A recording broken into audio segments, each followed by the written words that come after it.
This uh this is something special. This is so special. I got a couple of these. I got three of these actually. I keep one perpetually wrapped. I'll never take it out. I don't even. It's not even where people could touch it. Um, Another one I keep two just in case, just for the flex. I really I know every word to every song on this album. I know every word to every interlude on this album. I'm a hip hop guy, so I love rap and I love things that make me feel as good as this particular album does. And I chose this album for our guest because this album, to me, represents culture. This isn't just a rap album. This is a piece, this is a time capsule. This is a you had to be there moment. This is a nothing before this sounded a certain way. And everything after it had its cologne on it. This left a lasting impression and still does. And you'll hear people say things about Supreme Clientele, and again, there's no wrong answer. Um, However, if we're talking rap and we're talking rap, this this particular bit of rap right here is very important, and our guest tonight is very important. Um, but like I've been doing, and I'm going to continue the tradition of it. I'm going to start off with a little bit of what's been going on. I will take a little bit of a change from how I normally do, and I'm going to take my sunglasses off. And I'm going to do that for this particular episode for two reasons. One, there's a fucking glare, and it's been bothering me, and I won't have it. I won't stand for the glare. I won't have it. Two, it kind of prevents me from seeing how dope my fucking backdrop is. I'm actually gonna sit a little farther back these days. One, so you can see I have a KaneMayfield shirt on. I found one of these bitches. That's the last black one I have. Two, um, I wanna, I want eye to eye. I want y'all to see something. The funnest part about this show is some of the folks I get to talk to. For me, this the Wallet Guard came through. That was great. Kind of like when Unstoppable Domains was here, giving out free money. That was great. When we had fake rares come through, that was culture. That was fly. We had some dope Web3 guests. But the most fun I have is when it's rap guests, people from the rap world that I know or know of. Right? When we had Buckshot come through, that was that was amazing. When we had Dallas Penn, rest in peace, come through, and A King, that was class. When we had um, son from founded Mecca Clothing, amazing, right? This is a little different because this is somebody who, to me, if you read the flyer, I meant I always mean it, but these are the guys who you'll never know because the suits take their cues from them inconspicuously. The rap world is governed by these invisible forces, and once upon a time, the rap writer reigned supreme. Um, Hip hop journalists are a rare thing, very rare, super rare, hard to find. Good ones, yeah. That people respect their opinion, and something as divisive as rap, it's rough. Um, but this particular guest, I think, is one of those opinions that when he writes something, when he talks about something, it gets clipped. People talk about it because his opinion is a real one, and it comes from a real place. It's it's authentic hip hop stuff. So that's why we started with a little bit of Ghostface, a little Iron Man. Um, this is culture. This is something you can't fake. So I thought it would be great to start with a guest that I think a great way to start for a guest that I think represents culture. Um, it's happening again.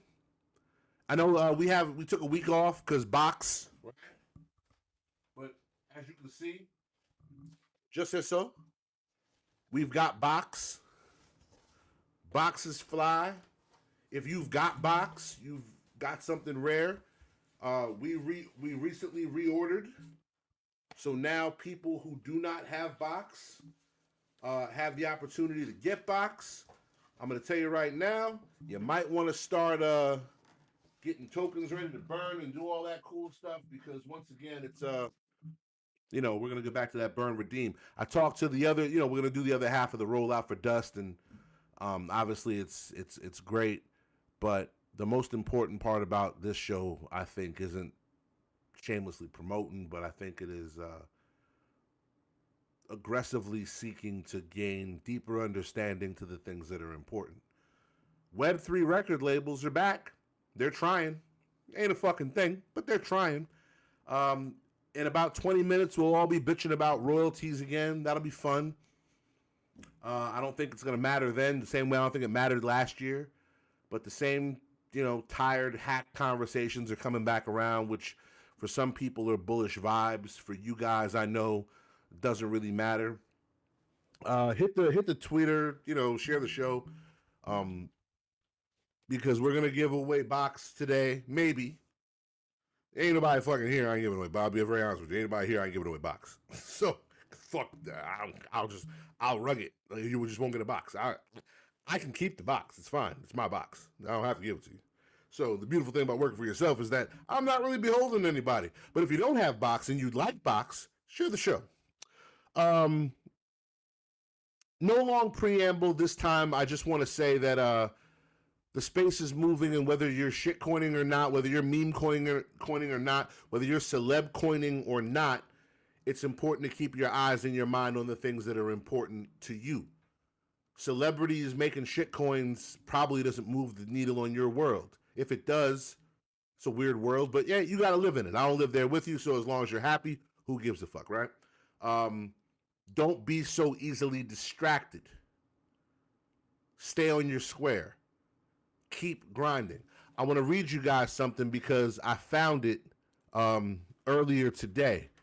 And I had this whole plan of what I was going to talk about to start because, again, we've been doing this, this pre-show kind of preamble where I kind of give my weekly wrap-up, rant, whatever.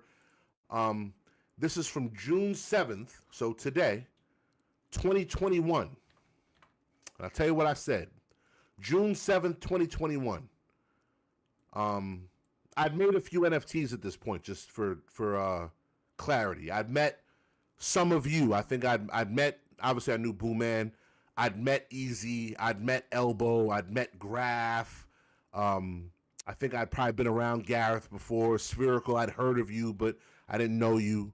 I met Token Smart and a little tiny bit of Clubhouse.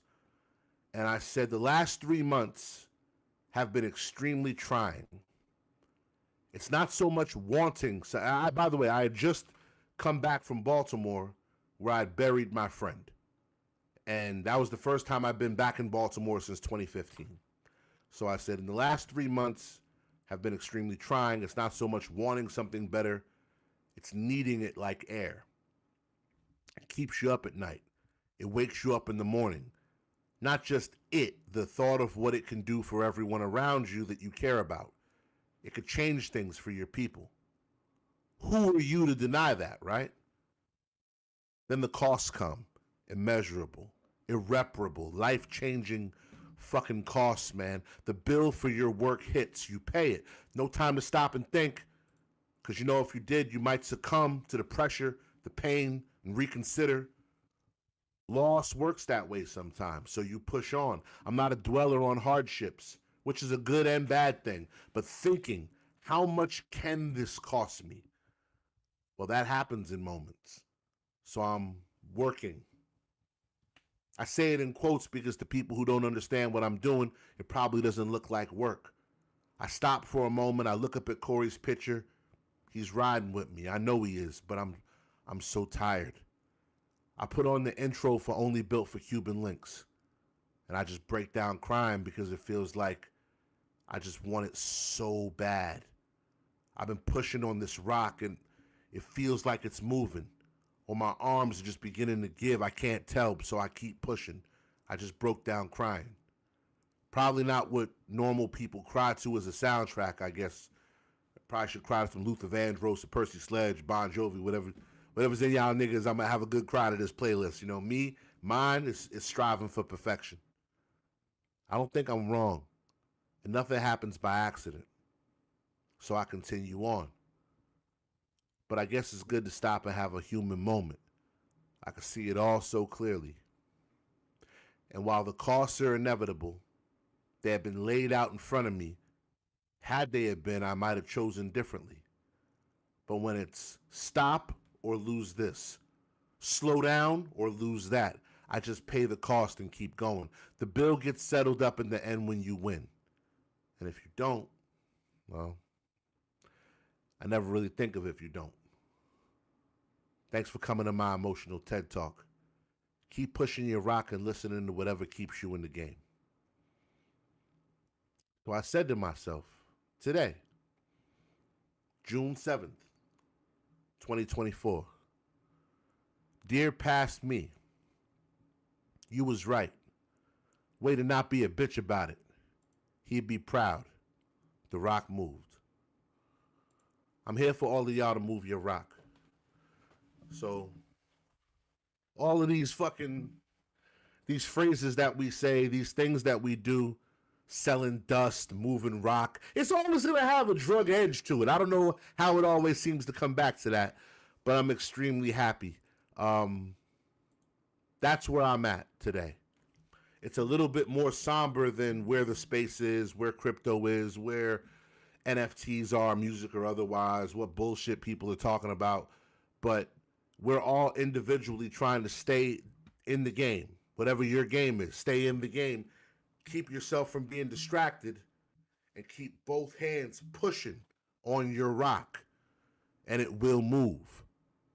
We don't have to sit around hemming and hawing about the same tired-ass conversations we've been having since 2021, and for some of you guys since 2018 or however long you've been here. But for the people that are trying, for the strugglers, the dreamers, the strivers for perfection, I'm telling you, keep pushing on your rock, because I damn sure couldn't see it. I damn sure couldn't see it from 2021. But yo, CL. What's up, man? Doing the show.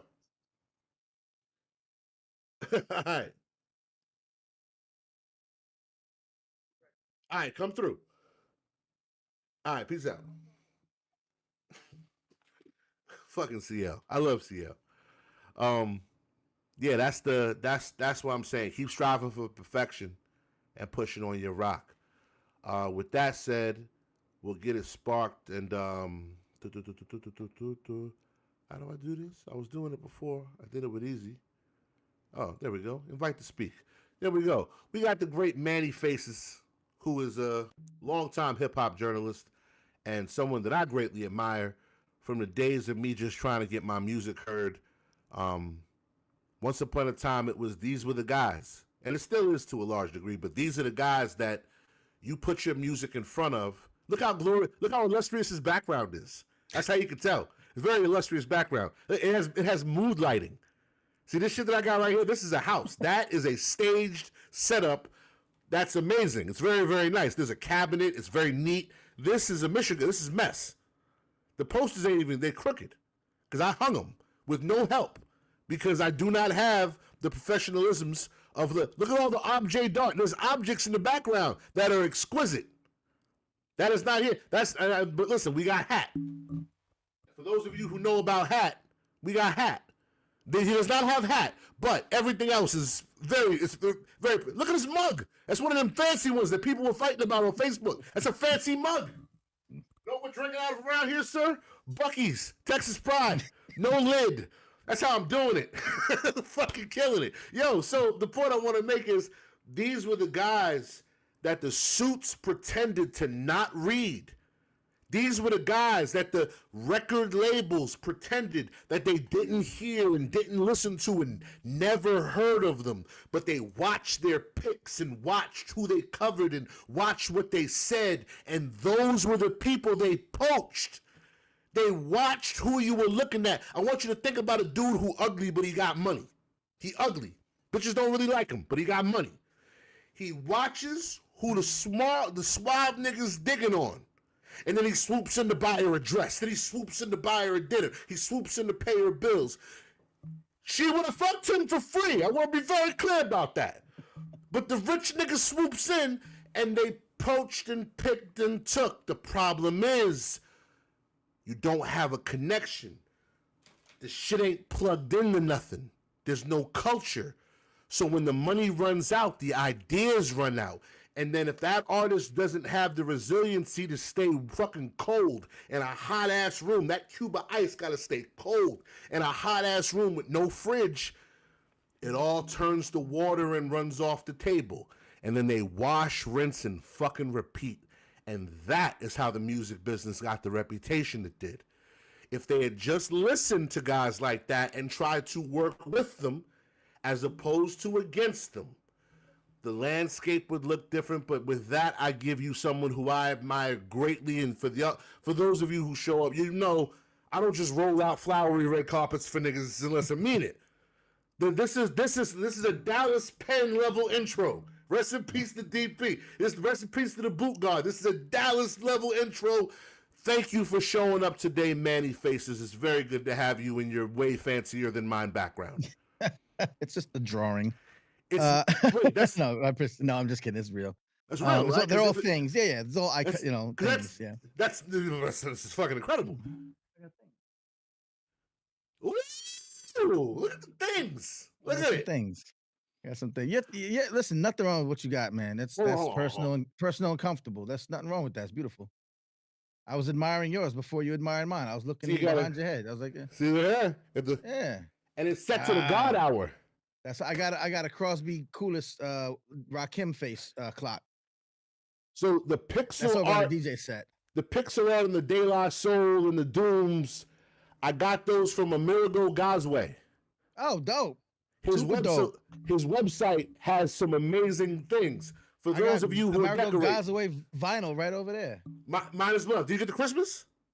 No, but I played a Christmas joint. That's what I DJ, right? The Christmas is lit. Yo, yeah. I had my whole house thinking that I was with it. I'm not. I'm all washed. And I'll play a Core Mega Christmas in this motherfucker. I don't give a fuck. It'll be Core Mega Christmas. It'll be snowing, not the way you want. Because I'll listen to that because that's Christmas to me. But for the family, they wanted to play like, I'm West Indian. I didn't grow up with Black American Christmas songs. So my Christmas songs are racist. It's one of the most racist things about me. If it's not old, like 70s, 60s white people Christmas, I don't respect it. I don't want a Percy Sledge Christmas. I want Bing Crosby and no Nat King Cole. I'll do a Nat once. What I mean? Like I'll do a Nat once because it was there. But fair enough. I want a nice Dean Martin. How'd you get in my room? I want that. That's Christmas to me. If they didn't play it in Macy's in '88, it ain't Christmas music. That's white, man. That's some white fucking music. That sure is. For those, again, this is largely a crypto audience, with the exception of a few standouts. You are not an unknown person in my world. In my world, you're way up there, and it's like hey man, I don't know if you're even down to do it. Like if you're that'd be great. Because that's how I reach out. I was like, if you're cool with it.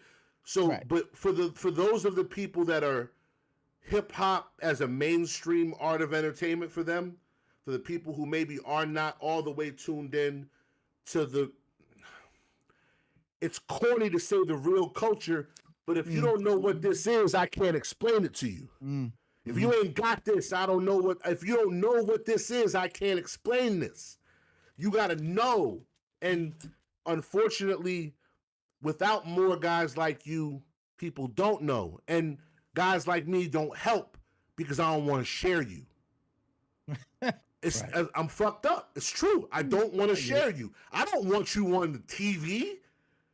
I want you with me, saying the things I want to hear, mad, angry with me, and it's foul. So for those who don't know, can you please give them the generic welcome to a bullshit show rundown of who you are and what you've been doing to the great Manny Faces?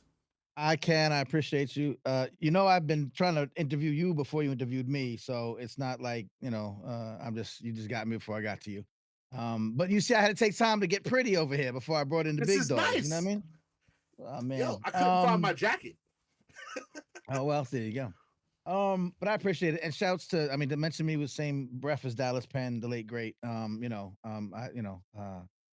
knew him very cursory level, but we know who people are. Yeah, definitely. So respect due. I'm at my heart a hip hop journalist, but the type of journalist that's an advocate journalist. So a lot of my Hmm. work is not just covering the scene or the music or the people. It's really looking for the type of stuff that I think can that is underreported or underemphasized that can also help lead to greater things. So that's been artists like yourself. I covered you, just a few minutes ago, some years ago Hmm. when I was covering the New York scene, and I was also picking up some people from around the way. For 10 years, I ran a an online publication called Birthplace Magazine, and so New Yep. York area hip hop was my beat. I ran the number one New York hip hop calendar for all events, and I covered a lot of the independent shows and a lot of folks who were just doing like really innovative stuff on the ground that wasn't necessarily the superstars. Um, I did that for a bunch of years. I eventually came across folks that were doing and using hip hop in really innovative ways. Some folks who were using hip hop in a classroom, like as a teaching tool Hmm. or as mental health therapy, or, Hmm. and then you'd see this later on in worlds like crypto and Web3 and doing some of the stuff that y'all are doing. So before that happened, because that's more of a recent iteration of all this, but I just started getting fascinated by all the people that were using hip hop to help like uplift us, y'all, people, humanity in these ways that we weren't hearing about. And so I took all my journalism chops, took all my hip hop chops, and all the people I was meeting, and I started just spreading that gospel, so to speak. And so I've been doing that in the form of podcasts and websites and writing and public speaking and delivering lectures at colleges and being on super dope podcasts, super dope people. Nah, thank you, man. You were a prominent voice fighting for, and I don't think you. Again, it's a New York centric point of view because you're from New York, but I don't Mhm. think you were ever New York exclusive. But you had No, a I New was. York perspective. Yeah, yeah. I was trying to boost up. I get. You know what it was? I was New York editorially speaking for a time. I was New York kind of centric, but I was also speaking up for the idea of not everything's Atlanta, Houston, like not everything there's still activity in these spaces, especially New York being the Mecca, you know what I mean? But you could have been in St. Louis and you're like, yo, we popping over here too. You could have been in Chicago, even a big market, and be like, it's not all about where the hip hop media, where the rap media is. Because they're following the money, they're following the commercial aspect of it. And so it was really to say, listen, New York's my beat, but believe me when I tell you, it's not just all about what you see on the standard commercial consumer corporatized hip hop media. They're just following a certain path of following the money, so to speak. And New York was at the heart of that because New York was the mecca, and there was a New York hip hop is dead argument for so many years. And again, Atlanta was Mhm. popping, Houston was popping, and we're in New York killing it. Like we are killing it. We're doing so much dope stuff. It's not on a superstar level, but we got independent artists. We got institutions in the city that have been rocking for 10, 15 years, like End of the Week and Freestyle Yo, Dub, Mondays. And yeah, you know what I mean? Like, and I'm like, nobody, I hate to be I never like to speak hyperbolically. So no one's talking about this, but like they nobody was weren't. talking about EO They Dub weren't. outside of like EO Dub. And it's like, that's ridiculous to me when you tell me that hip hop is a certain thing, blank, and you're not including these cultural, icons in the conversation. So it became my job to do the best I can to try to speak about those folks. And then I outgrew New York because they're all over the place. Hmm. When I say people using hip hop in schools or in education or in all these ways that, and some of it, Natalie Crew will tell you, some of it is tricky. So we also have to watch it. We can't just promote it blindly. We have to kind of watchdog it at the same time. And so I kind of come in with that attitude too. Like we're really trying to find ways that hip hop can help uplift humanity, and sometimes not everything that hip hop glitters is hip hop gold. So we need to make sure we're paying attention to both of those things. So it's an advocacy, watchdoggy, journalism, loudmouth. But I back up what I say with what I see. Every now and again, just the intro is enough for people, I think, to understand why it's important.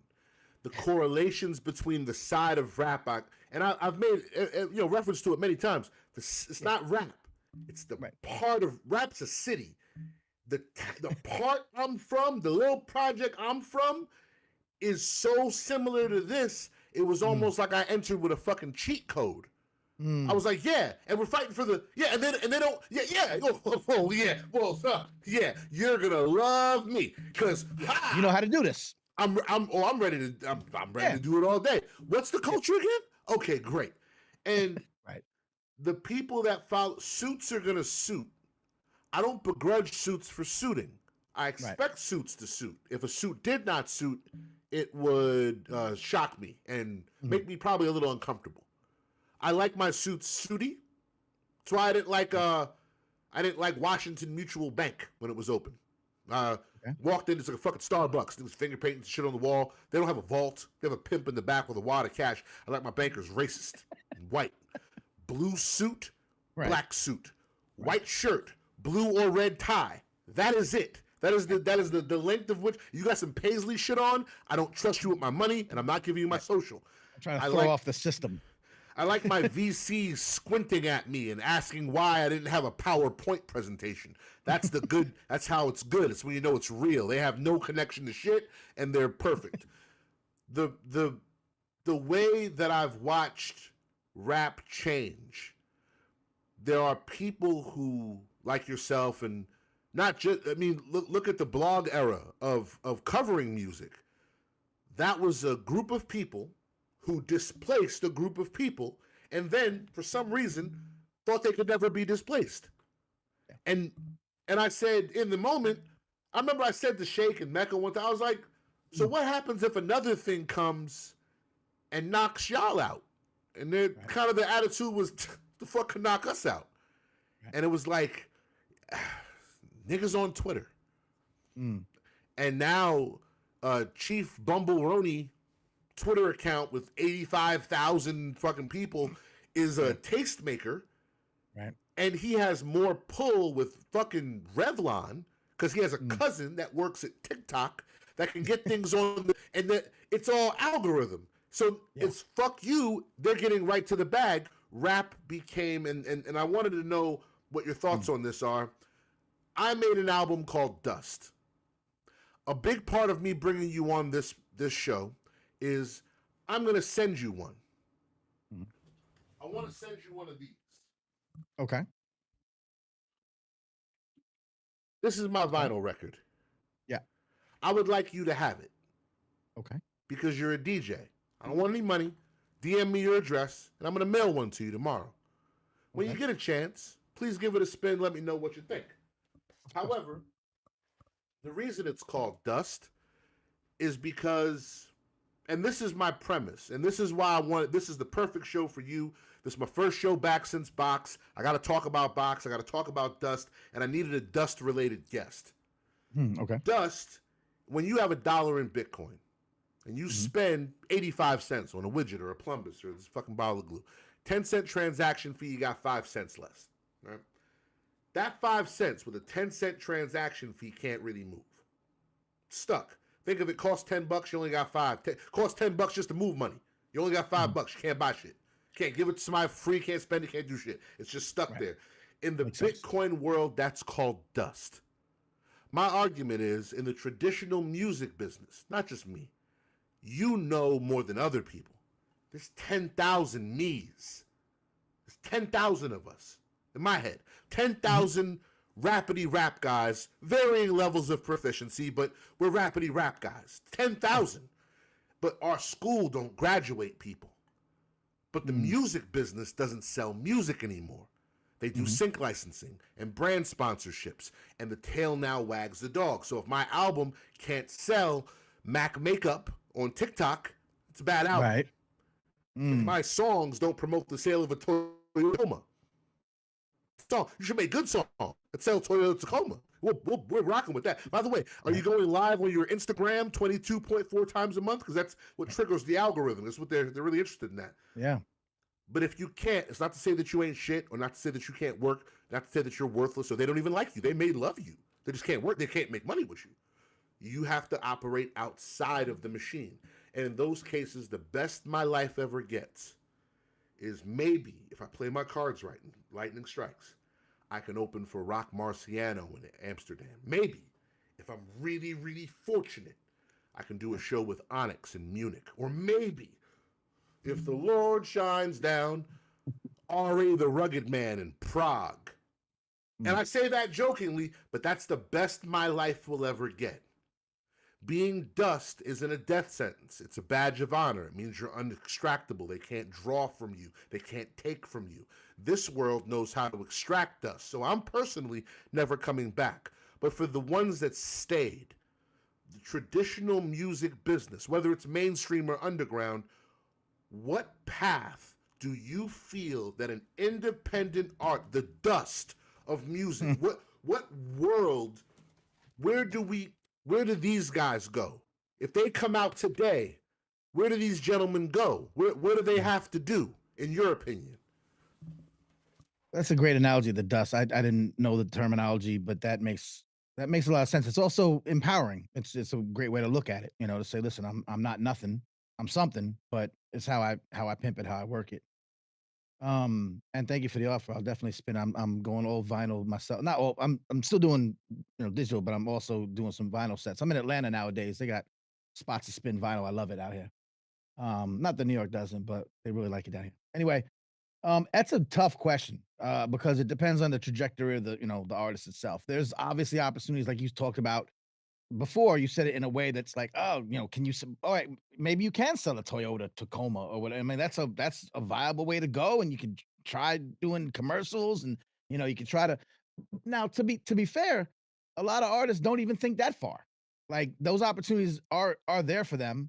Mm-hmm. They're not gonna become a superstar in this traditional sense of get a record deal, go out, da da da. But they could do something like that. Um, is that like you said, that maybe that's a sellout kind of, selly outy kind of thing to do, but it's not that you can't do it. One of the things that one of the initiatives that I started was a podcast called Newsbeat. And I'm not centering this on me, but I'm trying No, to you give should. I saw well, it. It's dope.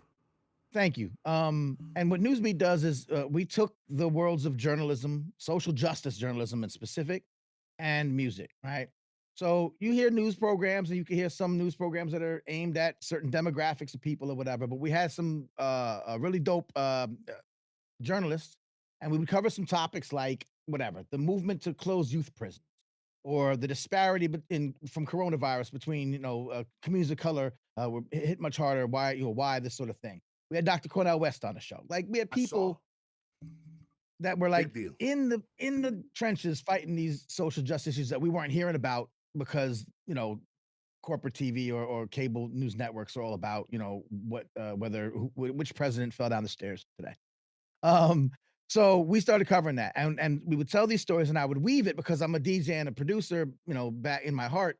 I would weave it with music, like it's a documentary, like a score, and we would invite independent hip hop artists to come write for this episode, and they would write 316s, and they would drop it in either in intermittently throughout the episode, kind of like Act One, Act Two, Act Three. And every section was punctuated by a rap artist who had written a song essentially about this episode. They would go back, they would reinforce, they got the script, they saw it ahead of time, they would research it for a couple of weeks. Shout out to my man Silent Night, who I think shout outs to Liquid, Rebel Diaz. Like I had a few people that we were, having come on. It won awards. It was the journalism. It's one of the things on the shelf. It's one of the journalism podcast of the year award at the New York Press Club. That means we beat. I don't know if you ever heard of them. The New York Times. I don't know if you ever heard of them. So we beat the a news program with a bunch of rappers in it beat the New York Times as journalism podcast of the year. That's how good we were and how good we are. But that's hard to fund. People not trying to like see that and hear that or whatever. But if we could, well, that's a real nice place that independent artists who especially got something to say and want to return to to give back to the world can do something respectable. It's not selling out. You're actually doing a service. You're actually giving back to the community. You're speaking up for your people. So, and I'm just saying that there's not a lot of news beats out there. There's not a lot of creative outlets that aren't just the same rigmarole of the artist of the music business. I'm trying to build them. I know that other people are too. What y'all are doing is another, burgeoning avenue that folks need to pay attention to. Um, so what path is that? There's no like real path. I won't say at all, but also when I say they're not looking at commercials, they're certainly not looking into the Web3 world. They're just, we're just no one's like breaking through to give. Not saying no, I don't hyperbolic. They're No, not no, no. getting enough of It's this they're not. information. They're not. They're not getting this information again because the dearth of media coming from out within. So I'm trying to do that too. If we can get some of those, if we can get outlets like mine, and there's a few other people like me who are doing this. I'm not the only one. I'm not the golden child. I'm not the chosen one. Um, but the more we can create these things, the more we can make noise about them. I know plenty of people who are teaching artists, and they work with again schools or educational facilities, and that's a way for them to exercise their abilities, and you could have a comfortable living like that. So It's again, hard. also, It's hard to it's make it over hard. the It's all fence. hard. And what are your expectations? Like, you gonna be a star, or you gonna just like be able to live off your music? So, when you say like, even you saying now, like touring Prague and Berlin, I mean, we know a few cats from the circle Hmm. that are kind of doing that. They tour the world a few times a year.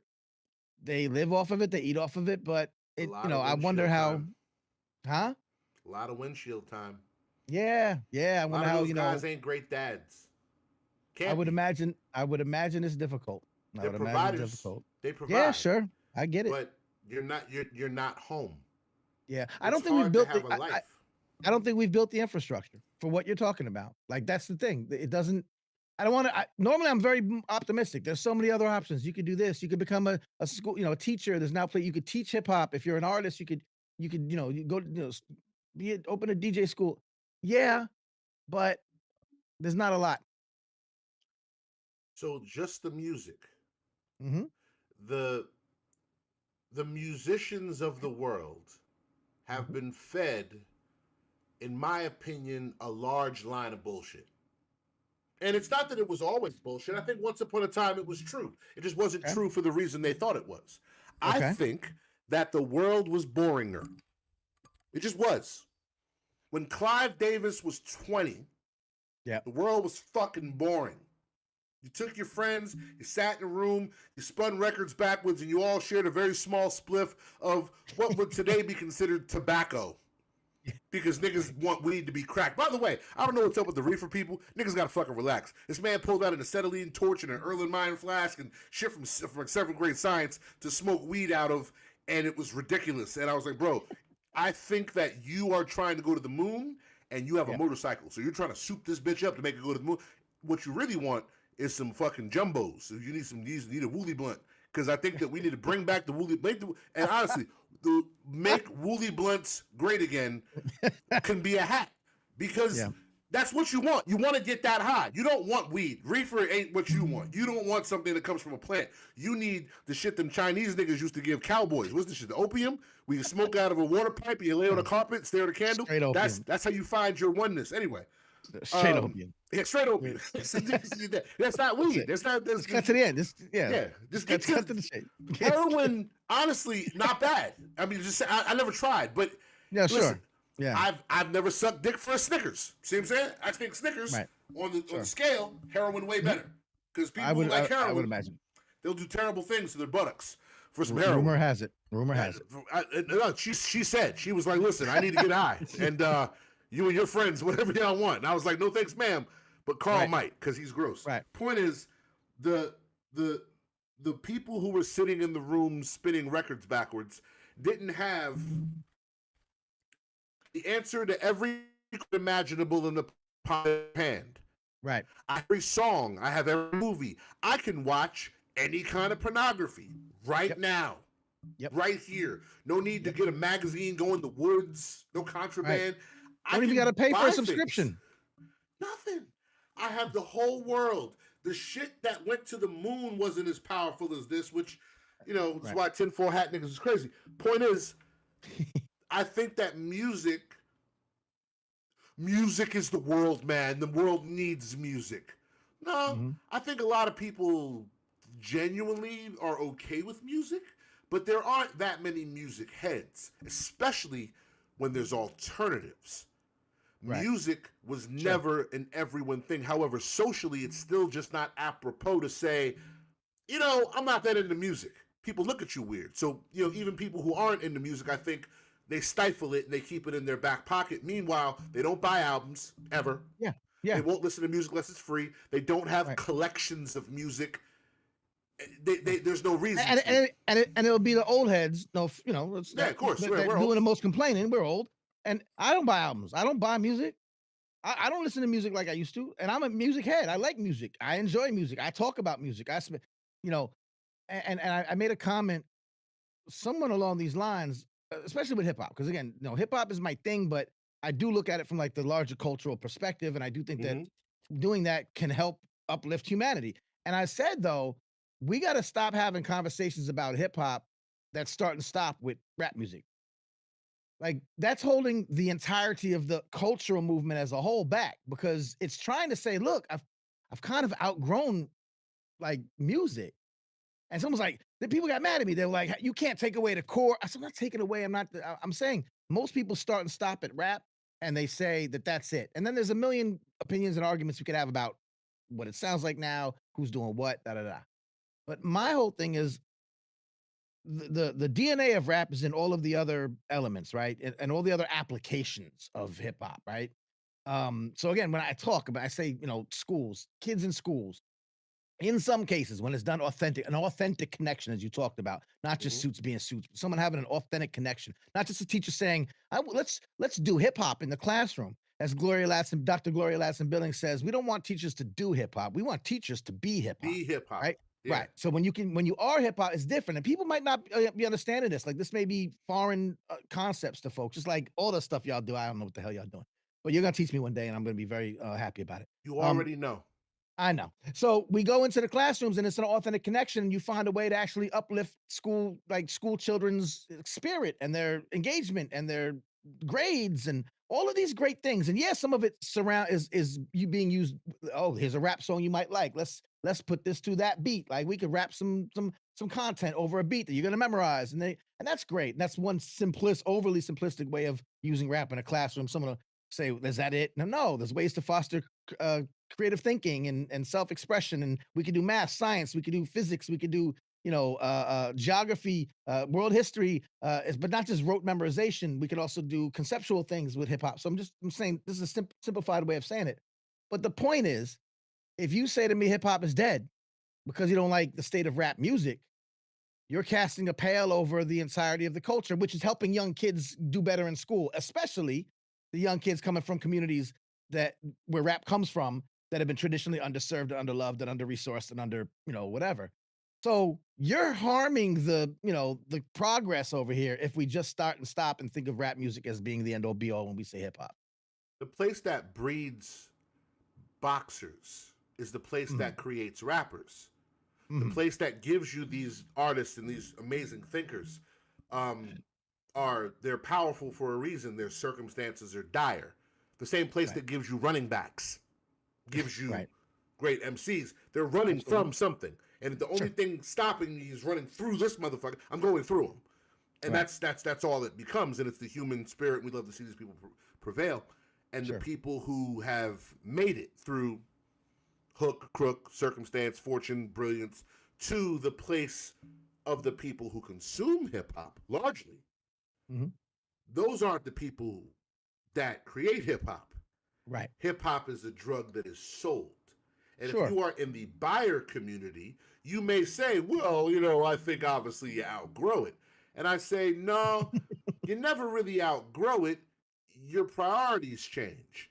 But Right. but the Sure. culture always provides. That's why I think Killer Mike's album resonated so hard with people because it Yep. was the first time a lot of people I think heard grown up rap. Right. And Right. If you hadn't heard Nas for the past few years and hadn't really been paying attention, they haven't. Killer Mike was your entry point at that point. Yeah.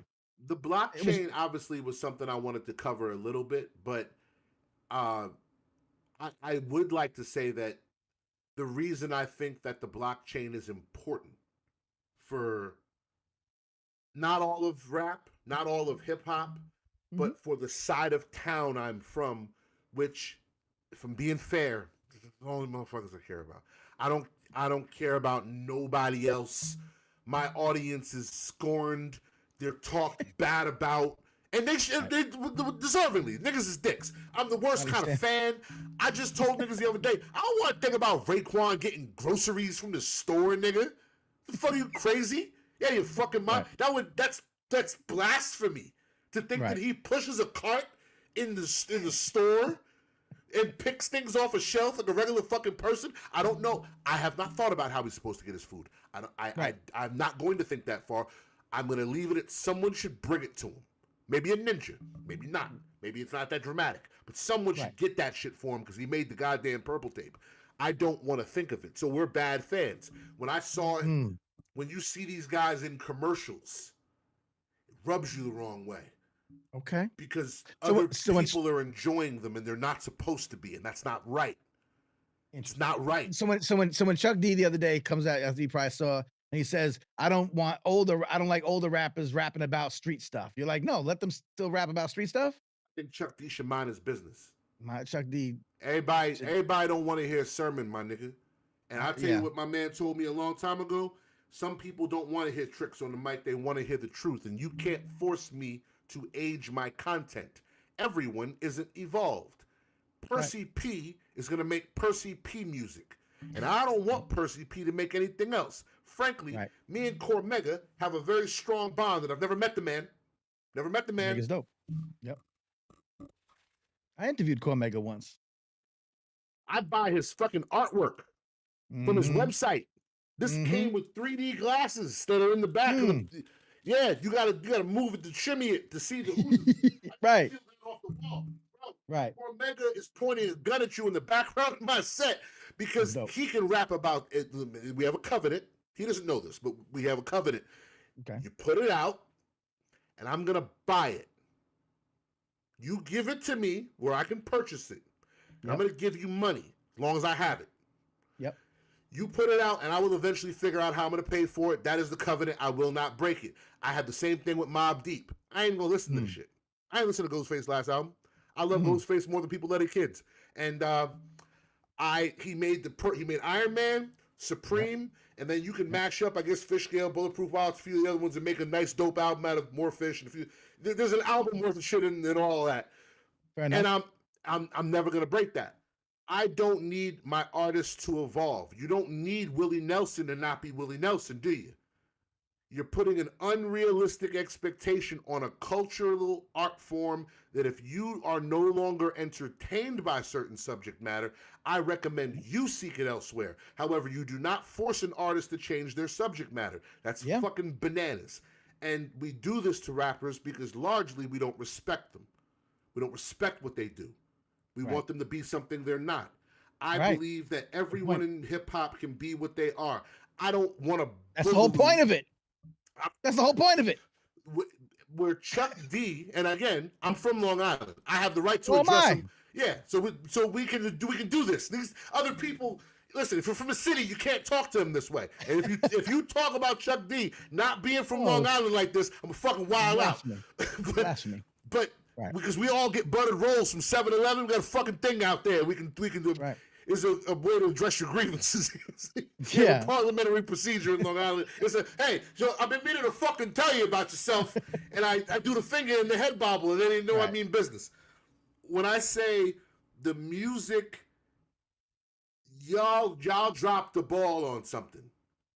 The late 80s. In the mid to late 80s, really the mid 80s, dropped the ball on something. You never should have left the room because we left first. You was in the CBGB with the punk rock guys. Sex Pistols and the Furious Five is in the same shit, and you left, and you shouldn't have left. Suits suited you, and they got you out of there because they wanted to talk to y'all niggas separate. Because they're going to offer them a different deal than you because his dad plays golf with his dad and your dad is in jail. So you're going to get two very different record deals, even though in the end they're both fuck deals. But they're going to treat you like this, they're going to treat them like that, and they're going to extract from both, like Dracula's. Never should have left the room. Good analysis. The young punk rock energy the young street, we're not gonna take it, is the same thing as don't push me, I'm close to the edge. But somehow it's different now. And they're over there and we're over here and we're trapped in bravado and they're trapped in drugs. They gave us different poisons and let us kill ourselves. But together we wouldn't do that. And both of us were militant. And neither one of us were too keen on police or government. Oh, no, that damn right. So in crypto, I've found the CBGB again. And I've said, don't leave the room. And since 2021, I've been shouting, don't leave the room. And every time it happens, I go, yeah, they just hip-hopped you, nigga. How does that feel? I don't like it. Of course you don't like it because you're white. That doesn't feel good, does it? Yeah. You like the way they're using your slang? Huh? GM friend, wag me. Doesn't it feel dirty? Huh? The first time I saw a white lady on Fox News with nice hair say "my bad," I fucking threw a soda across the room. It was fucking ridiculous. Because that was once upon a time how it was Ebonics. Remember we spoke Ebonics? Of course. They don't come with Ebonics no more. Motherfuckers be like, "Hey, what's up, soul brother?" I'm like, what the fuck? Yeah. So ridiculous. I love the ability for an artist to monetize. And what I will tell you is the same thing I will, and I wanted this opportunity to say it in front of crypto people because I know that the crypto people are there. By the way, chat, I apologize. I have not checked the chat. I'm checking the chat right now. By the way, Manny, I have not introduced you to the co-host of this show. The co-host of this program is the chat. If you look on there where it says live chat, you will see the chat. This chat is, this is where all the questions come from. These are the people. So, bring back the opium den. Thank you, sir. So, yeah, I wanted to say that. Yeah, I see a thing that says join, but I can't join it. No, it says live chat. Oh, if I click there, I don't leave here. No, don't click that one. Go up to where it says live chat today. Yeah. Okay. Can we tag them in the live chat, folks? There we go. Thank you, Trizlet. Chat, jump in the chat real quick. Say what's up, everybody. Please and thanks. Welcome our illustrious guest. I know I'm a little late. Normally we do this a little earlier, but what I wanted to say was the ability to monetize. The problem with rap, if there's a problem, is that rap, especially for the artist, comparative to our rock counterparts, our bluegrass counterparts. You know, I know a lot of kinds of musicians, as do you, especially in Atlanta. You met all kinds of people. Our path to monetization is so far out that we have to think differently in order to even reach there. The art form has to come last. So you find these guys, and they're amazing marketers. They're great brand guys. Music sucks, but they can push it because they're great brand guys. Where the great musicians spend all that time being great musicians, they never figured out branding. You shouldn't have to. You shouldn't have to. And whether you do or you don't, my argument of having an alternative. NFTs, all they are, and this is the easiest way for any of us to understand it, are just digital vinyl records. That's it. All the other jargon, all the other hoopla is a confusing person trying to confuse you for the purpose of extracting money from you. What they don't know is where you're from and how difficult that would be. They don't know that the $1 million motherfucker couldn't sell you lies. Right. They don't stand a chance. Record label, you didn't get sucked into a Diddy party. Nigga, do you understand? They don't. Right. They'll never get you. But a vinyl record, this is valuable. But you, like I, also probably have this on some sort of digital format. You have a ripped version, you have a digital version, you have an iTunes version, you have something digital where you can listen to this. Here's the problem. If you bought this on iTunes, or better yet, if these guys came out today, and I said, Manny, you got to hear this. I know his name sounds crazy, but let's be honest, we listen to The Butcher, so we can listen to the Ghost Face Killer. Right. This guy has his friend, he's a chef, I guess, and his other friend, he's some sort of Italian. They're great. These guys make amazing rap. I'm telling you right now, there's a couple records on here you're going to love. Go to their Bandcamp. You go to the Bandcamp, you buy the digital download. Can you resell it?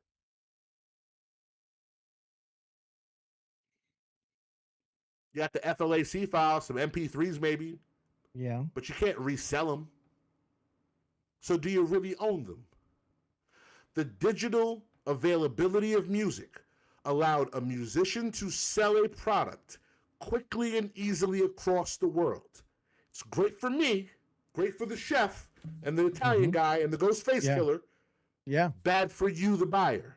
You have a dead-end product that stops with you. Whereas on tour, they're going to sell this and you're going to buy this because this is a real thing. And if that band ever blows up, these first presses are worth something. True. This is a tangible product. This is also the highest profit margin item an independent artist has. More than a shirt, unless you have some weird couture shit like Griselda, this is the highest profit margin item.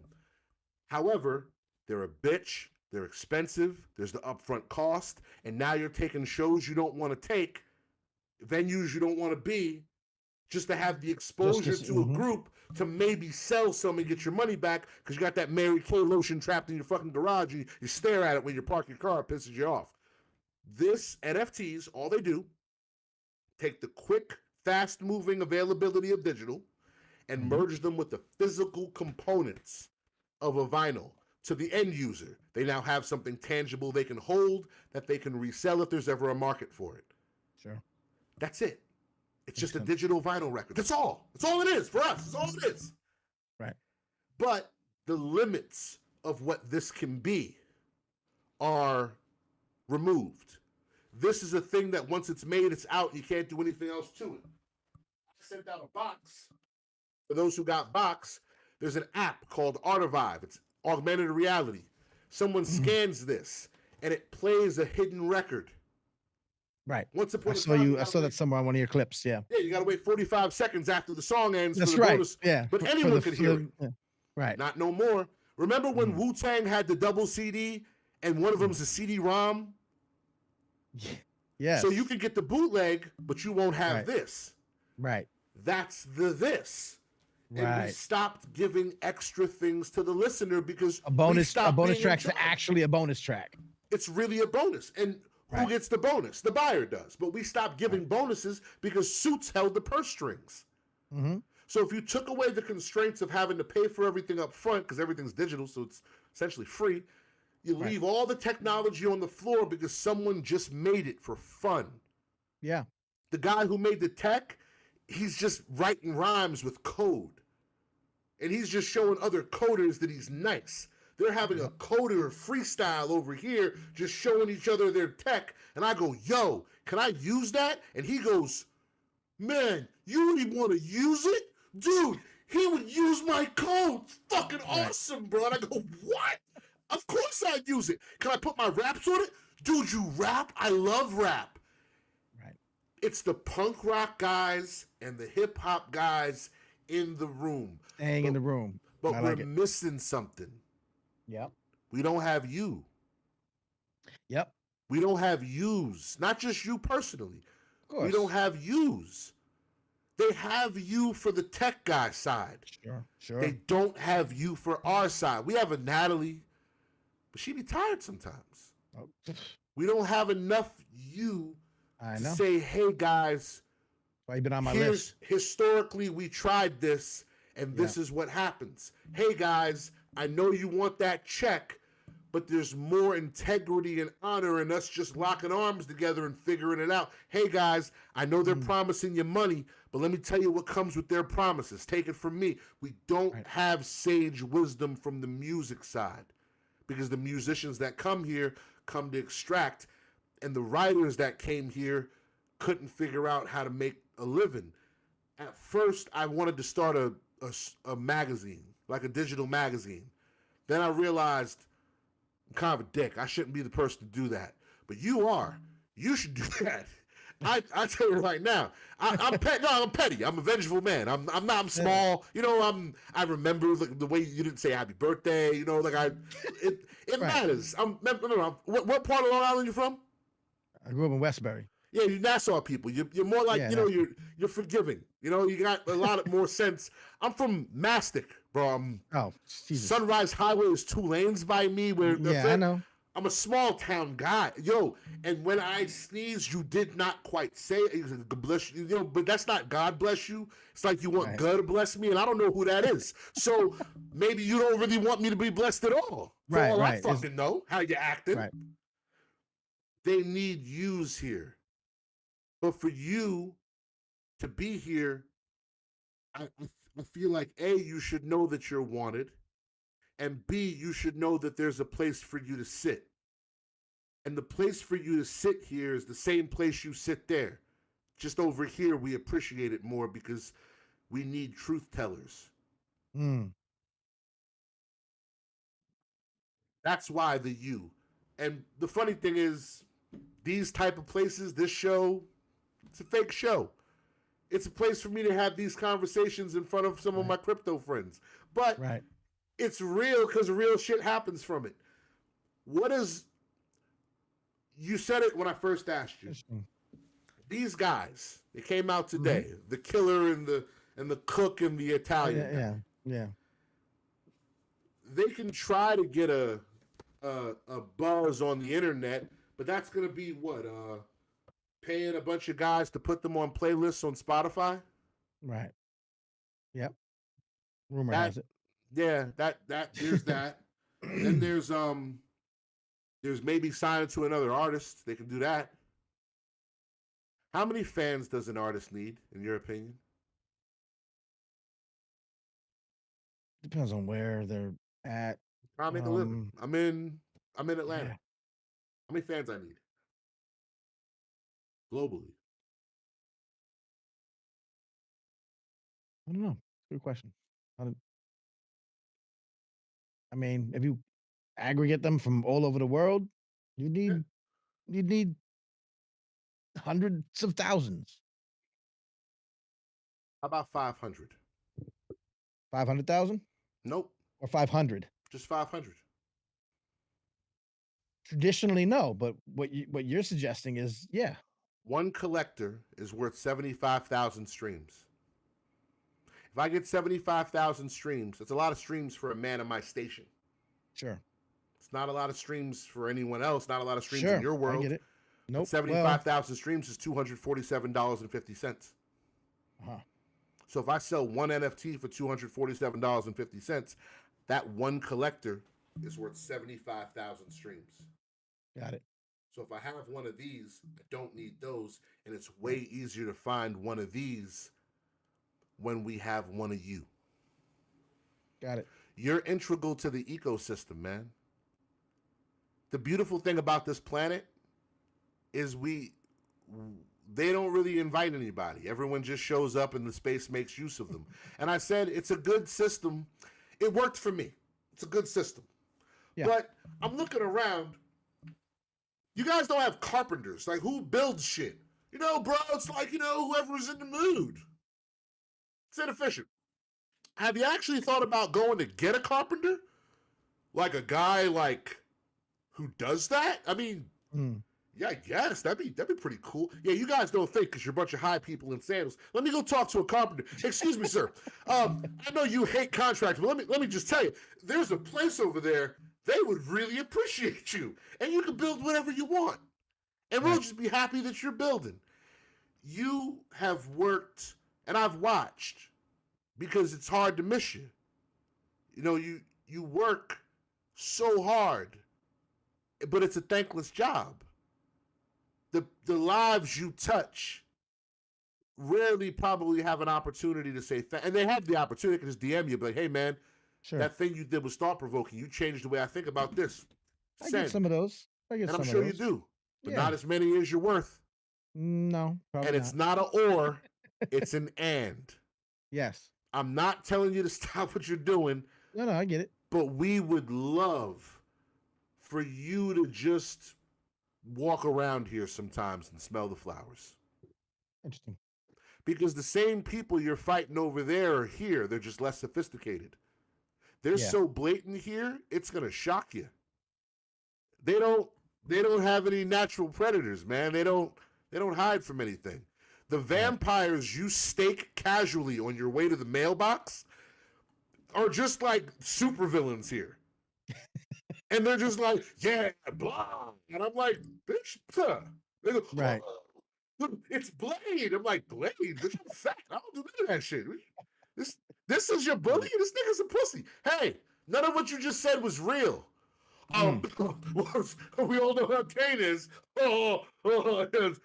Nah, you're lying to people. It's not true. Those things aren't true. Independent creatives should have the right to create. They don't have to give you anything or bow down to your power. Everyone's allowed to be themselves. Trying is free.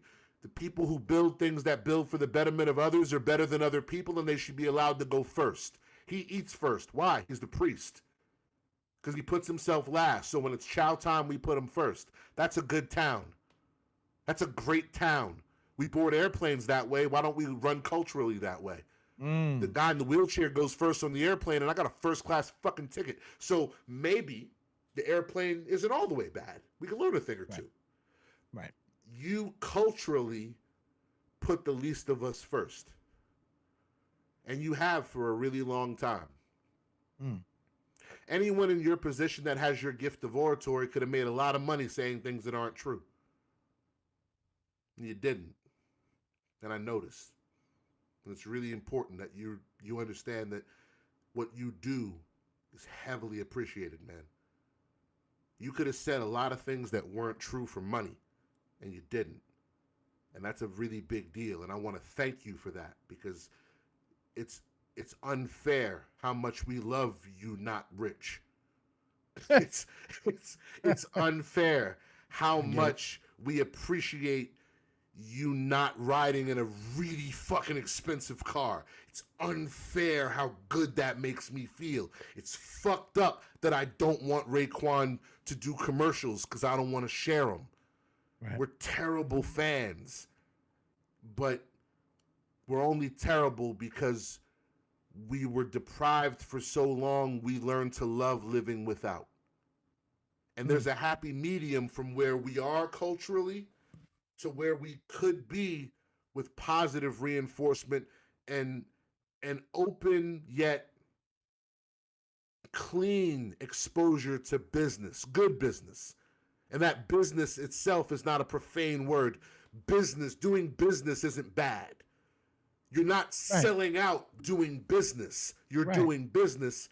Your message can be consistent, but if we see you in the wrong commercial, we judge you, even though the music hasn't changed, you haven't changed. I just don't like that, because I know, man, here you go, Mr. Big Business. Business ain't bad, bro. Right. But we need a healthier relationship with the word, and we can't get there without strong voices like yours to usher us there. So thank you. Because if it wasn't, a lot of this show is a flower-throwing, drink champ-y kind of, I get to do that because your segment is called the lunchroom table. But really your segment is also our honors class.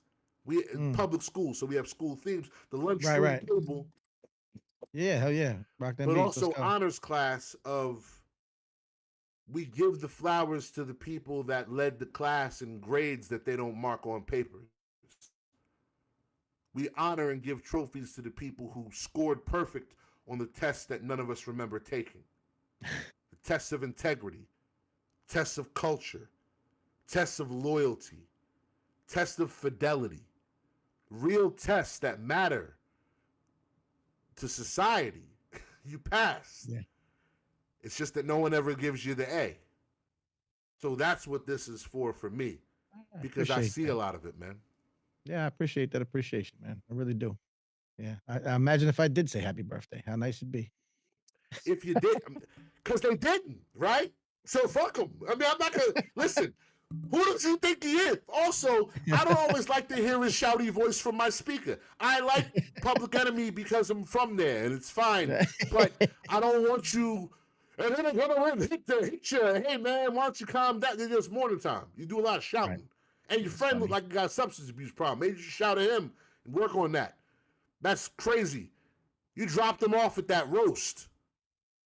I have my own political problems with Chuck D range from me wrecking with some chick that represents him in Philly Okay. and she tried to book me for a show, some pay to play shit, and then Yeah. was throwing Chuck D's name around. And I said, and she was in Baltimore, and then she tried to start a problem with some LeBlanc, whatever her name was. I ran circles around her on fucking Facebook, and I made a mockery of her, and I'll continue. Every year when that post comes, it was like 15 years ago. Every time that post comes back, I It's a revisit memory. it. I revisit it, and I leave a comment and say, I'm still here, still fuck this bitch forever, because who do you think you are? Try to Right. sell me South by Southwest, you culture vulture. Ugh. Natalie's here. Hey, Natalie. The Hey, Natalie. This space doesn't have a good memory. Mm. They need people who don't get glamored so easily, man. And I can see it, but I'm not a journalist. I Yeah, I can got track it, but you. Yeah. I'm not a. I got my own agenda, and I'm not a great person, man. I'm a rapidy rapper. They need people with more integrity than me. I'm for Fair. sale, man. I They understand. Of can buy course. me, I get bro. it. I'm Of not course. like you. I was a stockbroker before a rapper. Like I got an underlying core settings real fucked up. I told Yeah. them they all know. Everyone here knows. There's a number I that was I'll rug them. I was in journalism. Like I was like, I'm obviously not expecting to be rich. It's never. I might as well have been a school teacher at the same time. Yeah, but you can put the card in your hat and ask the Eh, tough question. With the hat I with the can do card that. in it, and you I can know what you're talking about. and you got to. But you always have to have a pen I'm or old something enough in to your know what hand. you're talking about. Yeah, I you got a have pen to in have my a hand right pen or now. something in I your got a pen hand. right here. And I'm not so writing anything down, but I have a pen. I got a question. Ridiculous. So last year your speech said you're going to build the youth center. This year it seems you've changed your mind. Why the walk back? I need you to hit these motherfuckers Right. with the power. Yeah. Um, Yeah, I've done that a you're few times in hip hop. I've done that it. sort of thing a few times. How did it work? You know, it's also building, it's funny you say that. Like it part of it is building part of it I got to build, you have to build your own brand. You have to be big enough to have a voice so that your voice matters when you're even speaking truth to power, right? Because you could be the little local news guy, but the CNN guy is going to get the interview or going to get the, Mm-hmm. the response. They're going to be, "Oh, you, sir, you from CNN." And it's like, "Hi, I'm here from Mastic." You know what I mean? Like no one's reaching out to the They don't let Mastic us. They don't let us in. the Mastic Times Picayune or whatever the hell. The William Floyd Gazette will never Yeah, fucking get yeah, in the there you go. goddamn. The William Floyd Gazette. Yeah, yeah. The The Westbury Minuteman Times. Press. The Westbury Times was ours. It was ridiculous. Like Oh 4 boy. pages and 3 pages of ads.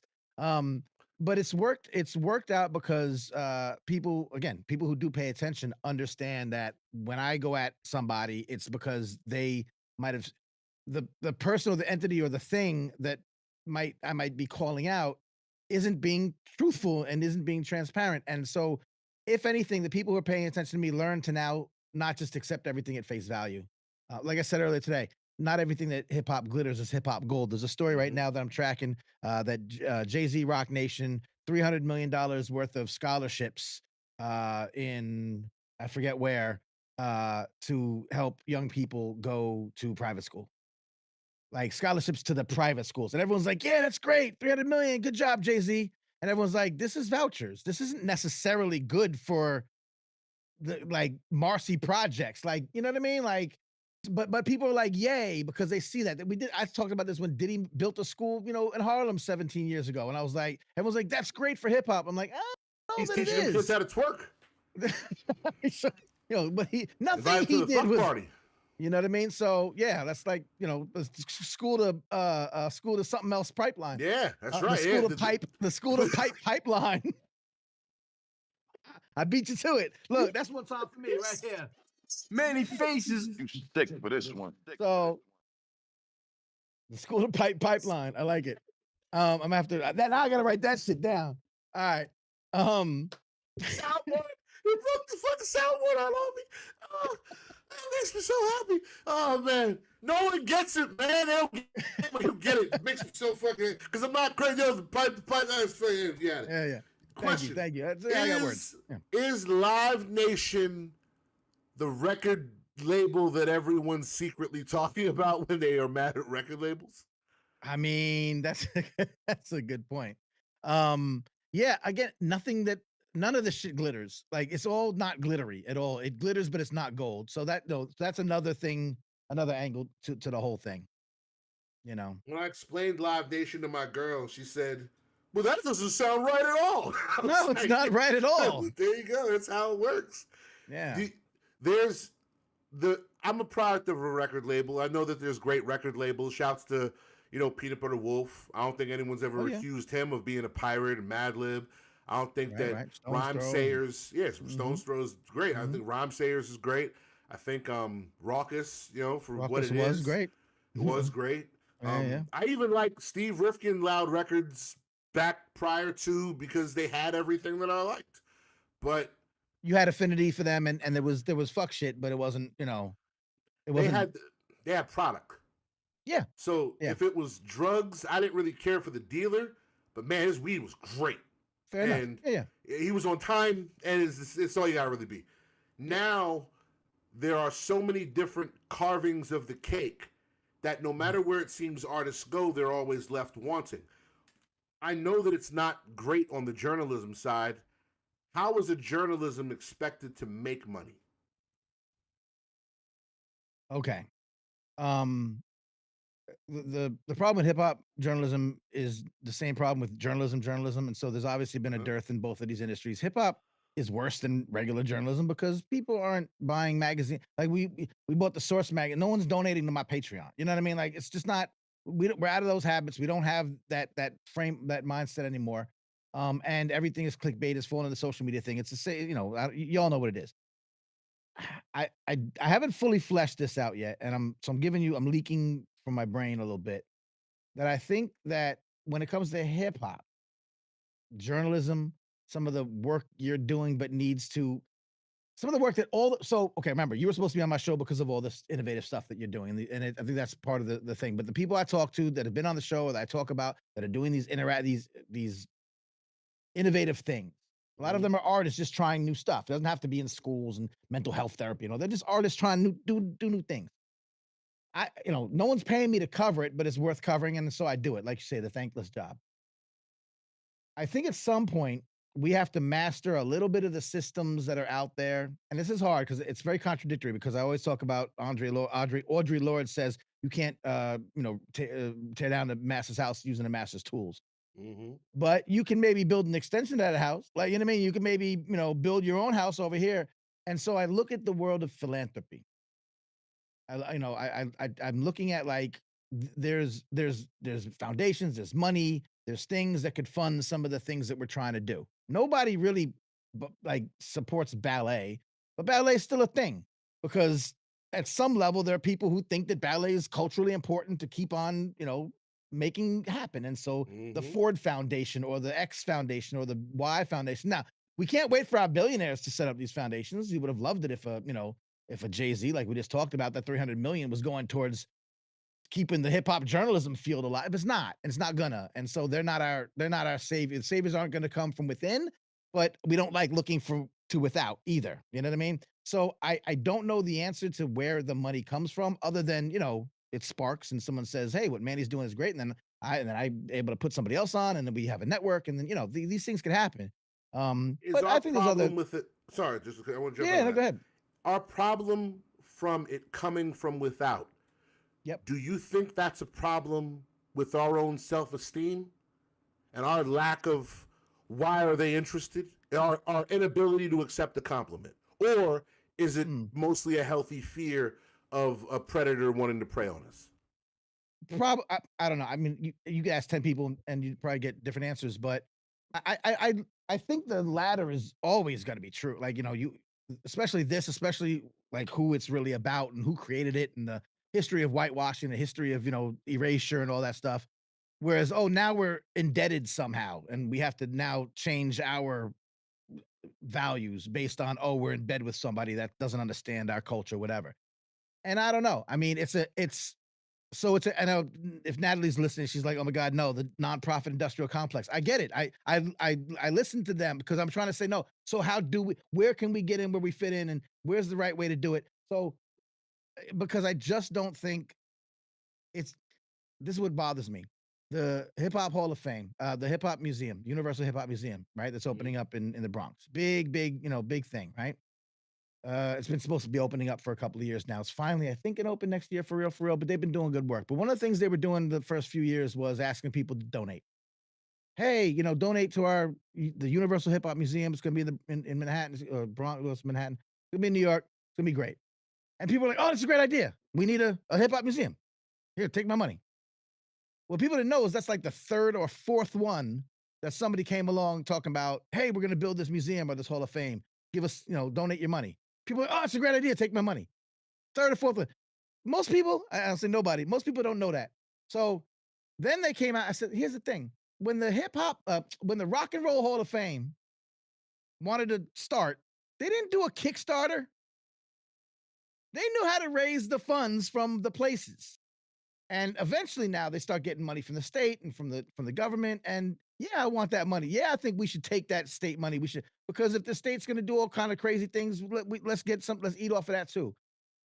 But it's a touchy subject, and it's not.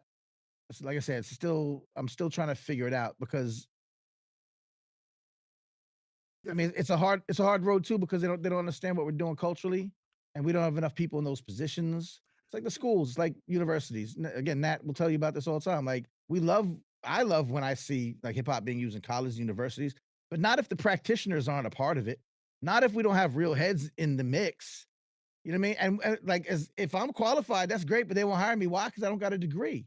So like, I can't get in there and teach and bring my knowledge. No, they're gonna have some guy from the other department. Hey, come in. We're bringing hip hop into the university to get butts and seats, but they're not really doing it the right way. So there's a lot at stake here to try to get it right.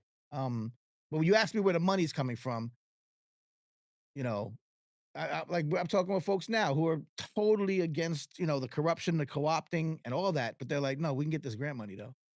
And I'm like, all right, so let's talk about it. Let's see if, that's a way to kind of improve some of the things. I don't think anyone's doing it right. Hip hop journalism, hip hop advocacy. I think most people are doing it wrong. Some people are trying. There's this foundation, there's this organization. There are factions. They're in bubbles. If you try to talk to each other, now they're different. We can't even agree on the hyphen. We can't even agree on hip-hop or hip hop. Like, we can't even agree on a hyphen. So we still haven't figured out how to do it like amongst ourselves, and we still haven't figured out how to do it from going outside of ourselves. So it's tricky right now. You're gonna tell me that we can get the money from from what y'all doing. Oh yeah, 100%. That's great, of course. Yeah, 100%. And let's do it that way. Replace the word hip hop. Yeah. With Web3. Easy. Okay. Trizlet. Yep. Dr. Scratch and Sniff, Louis, Rax. Replace the. You were hearing it. I know you were hearing it. It's everything we say about a different thing. This is one of those living proof cases for you guys. Interesting. Not crazy. When I got here, I looked around and said, oh, fuck. This is the same. It's just they've never seen a you. The world you fight in has seen yous before.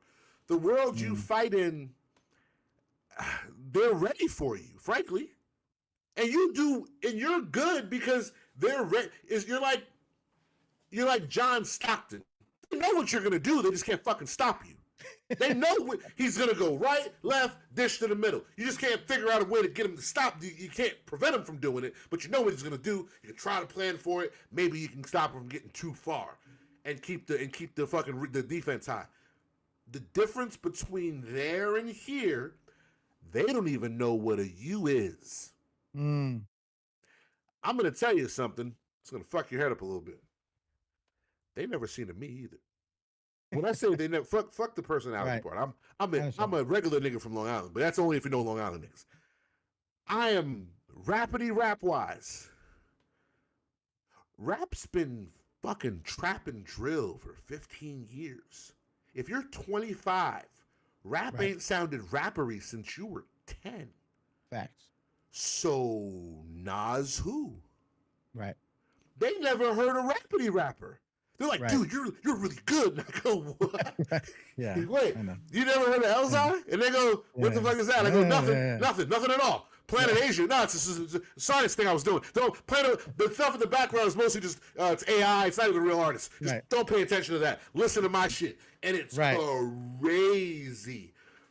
Regular, normal plus Long Island is an oxymoron. You hang out there too much, Natalie. You cut that shit out. You're in that island way too goddamn much. Yeah, she be out there. So the point I'm making is they never seen a you before. The people who were here, and then you tell me how this sounds to you. Back in 2012, 2013, 2010, 2015, Bitcoin, crypto is a fad that's going to go away any day now. Right. Sound familiar? Yeah. Never going to catch on, never be that big. We're only covering it because it's a novelty because somebody got hurt. Yeah. We're only covering it because of the negative, because somebody, hey, by the way, I figured out guys are laundering money using this. It's fucking just a weapon for drug dealers. Just drug dealers trying to get money. Also, you know, it's kind of, I mean, my kids are into it. It's kind of cool, whatever, but, you know, it's, I don't really understand it. Yeah. Yeah. It's hip hop. The only difference is hip hop was music, and music has a different responsibility. We're supposed to tell the truth from time to time. We are tasked with being documentarians. Right.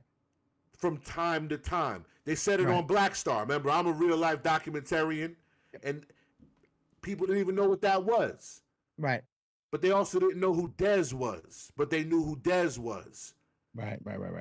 Rest in peace to Dez. I wanted this. They have their own heroes that you never heard of. They have their own folklore. They have their own mythology. They have their own symbolism. They have their own slang. Their own ebonics. Yo. Right. I know. Yeah, I get you. And it's real. It's interesting. Yeah, that's dope. The difference between that and this is they're trying to split this up the same way. The tech and the artists are all just different elements.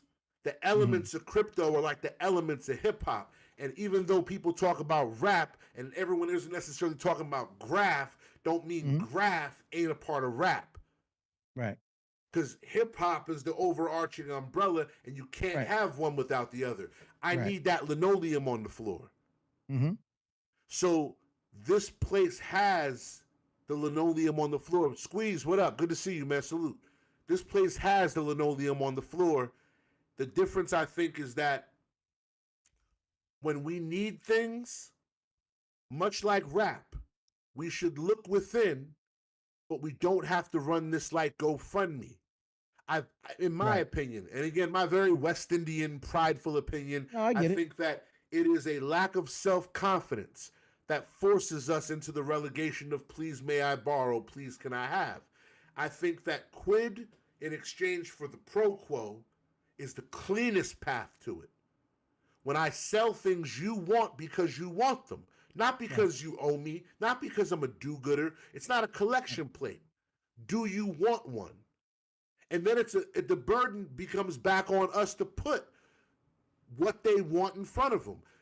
They say people don't want another Source magazine. I will say that's not true. They're on the fucking Twitter scouring for tastemakers. You think some dick at Spotify knows how to make a playlist better than a fucking DJ? He don't know how to move a crowd. He's never rocked before. No one respects him. And DJs don't respect other DJs that can't rock a crowd. Right. You can't just put DJ in your name. All we do is stand there DJing, watching a DJ, thinking about how we would be DJing if we were DJing instead of the DJ. That's all we do. Yeah, porn stars. Watching other people fuck. It's ridiculous. Yeah, I'm like, that's not what I would do. I don't take DJs out with me anymore because you guys are just not fun. It's like bringing a porn star to someone else's set. And it's like, back shots now, a little early in it. And I'm like, yo, what the fuck? It's not, he's like, just enjoy it. Like, just enjoy it. No. I remember when I tried to get my dick sucked to start things off. It's ridiculous. It's just, it's cliche. Yeah. It's a little kitsch. So for you guys. That pizza box would be great for that Italian guy from the group you were showing me earlier. Maybe, I think he should have done that. Yeah. Surprise. It's Capadonna. It wasn't my girl. It wasn't until my girl pointed it out that it looks like a fucking pizza box from what's the place? It looks like the fucking single mother pizza. What's it called? What? The who? Domino's? What's that? Single mother pizza. Chat. What's it called? Come on, Natalie. What's that single mother pizza called? Hold on. Little Caesars. Oh, Little Caesars. That's some single mother pizza, bro. You go in there and listen. If you're a man who enjoys the curvature of a single woman with some kids, take your ass down to a Little Caesars. You'll be swimming in it. That is single mother pizza right there, bro. They ain't a positive male role model in them kids' life for some years now. You take your ass down there and be a strong man with a beard. You will be batting 1,000, cleaning up. Thank you. Yeah. $5 hot and ready. That's what they are, hot and ready down there with stretch pants on with their titties pressed together. I'm telling you, I'm married. I'm saying if I wasn't, I understand. I get it. I'd be down at the Little Caesars right now, fucking cleaning shit up, fucking wilding. Right. And then if you're on Long Island, you go down to 7-Eleven and for $1.79 you get a Slurpee. Well, yeah, but what you do is you get the little air jack, the kind that plugs into your car lighter, and you be like, hey girl, your tires look a little low. Women's tires are always low. It's a thing about them. They don't give a fuck about tires. And they be like, it is? My father said that. Yeah, well, he should have done something about it. Pull on over to my car real quick. Yeah, now go on home to them kids, bring them that pizza here, and you put your voice all deep like a Baptist reverend. And I'm tell you something, they'll be frothing in the loins. Frothing, I tell you. Anyway, the difference is I think we offer ourselves to the lowest bidder when we relegate our ideas to charity. I think people want the products and services and the ideas we have flushed out to the max, and instead of turning ourselves into a security, you can just say, hey, listen, I'm starting a whatever, museum, magazine, whatever it is. Here, this is what it is. We got some benefits. We need this much. Every one of these cars is a fractionalized version of how much we need. We're selling these on whatever blockchain. You buy one, you are a day one holder, you are a day one general, you are an OG in our thing, and there will be rewards abundant. You don't even have to be that fucking specific. Now, it helps. Where crypto gets accountability time, sure, you have to do the thing. And that's why there's people who sell the things, abscond with the money, pop back up trying to sell another thing and they need manny faces. They don't have manny faces. They just have lazy Kanes and stressed out Natalies, and they got Easies when he's around not doing 75,000 things. They only have a handful of yous, man. There's not tons of people with your mineral to go, hey, weren't you the guy that was selling the playing cards for the thing you were building? Right. Whatever happened to that? And the guys that do that, highly exalted. So now, let me ask you a question. Let me flip it on you for a second. So I'm letting you do. I'm letting you do. I'm not letting you do anything. I love your Long Islanders. You're talking a lot, and I'm listening a lot because you're also, it's the journalist in me. You're telling me things about your world, which is again why we could have just done this like as a cross interview. I mean, this is what it's going to be. So you keep saying, So you're saying no mannies. So I get what you're saying. I know exactly what you mean. However, the parallel to hip hop now is where it is now. But in the days of the Source magazine, in the days of even early XXL magazine, even in the early days when the late great Greg Tate was writing about in the Village Voice, you know what I mean? We had those scribes, we had those cultural curators that were in those journalistic fields. So now this is a relatively new world. It's still in its infancy, I would imagine. You talk about Web3 stuff. Then are there nobody out there that like takes it all serious enough to be the the Bones Malones of the crypto world? I had a bar. It's corny to quote yourself, but I said I do it all the time because I love to center myself. It's important. I'm very vain. I just center myself in conversation. I said, history, unlike me, repeat itself. This is Wayne Perry Herodotus. I said, I ain't got a deal and I could dead your whole project. Because history, unlike me, repeat itself. This is Wayne Perry Herodotus. The problem with that bar, the people who know who Wayne Perry is don't know who Herodotus is.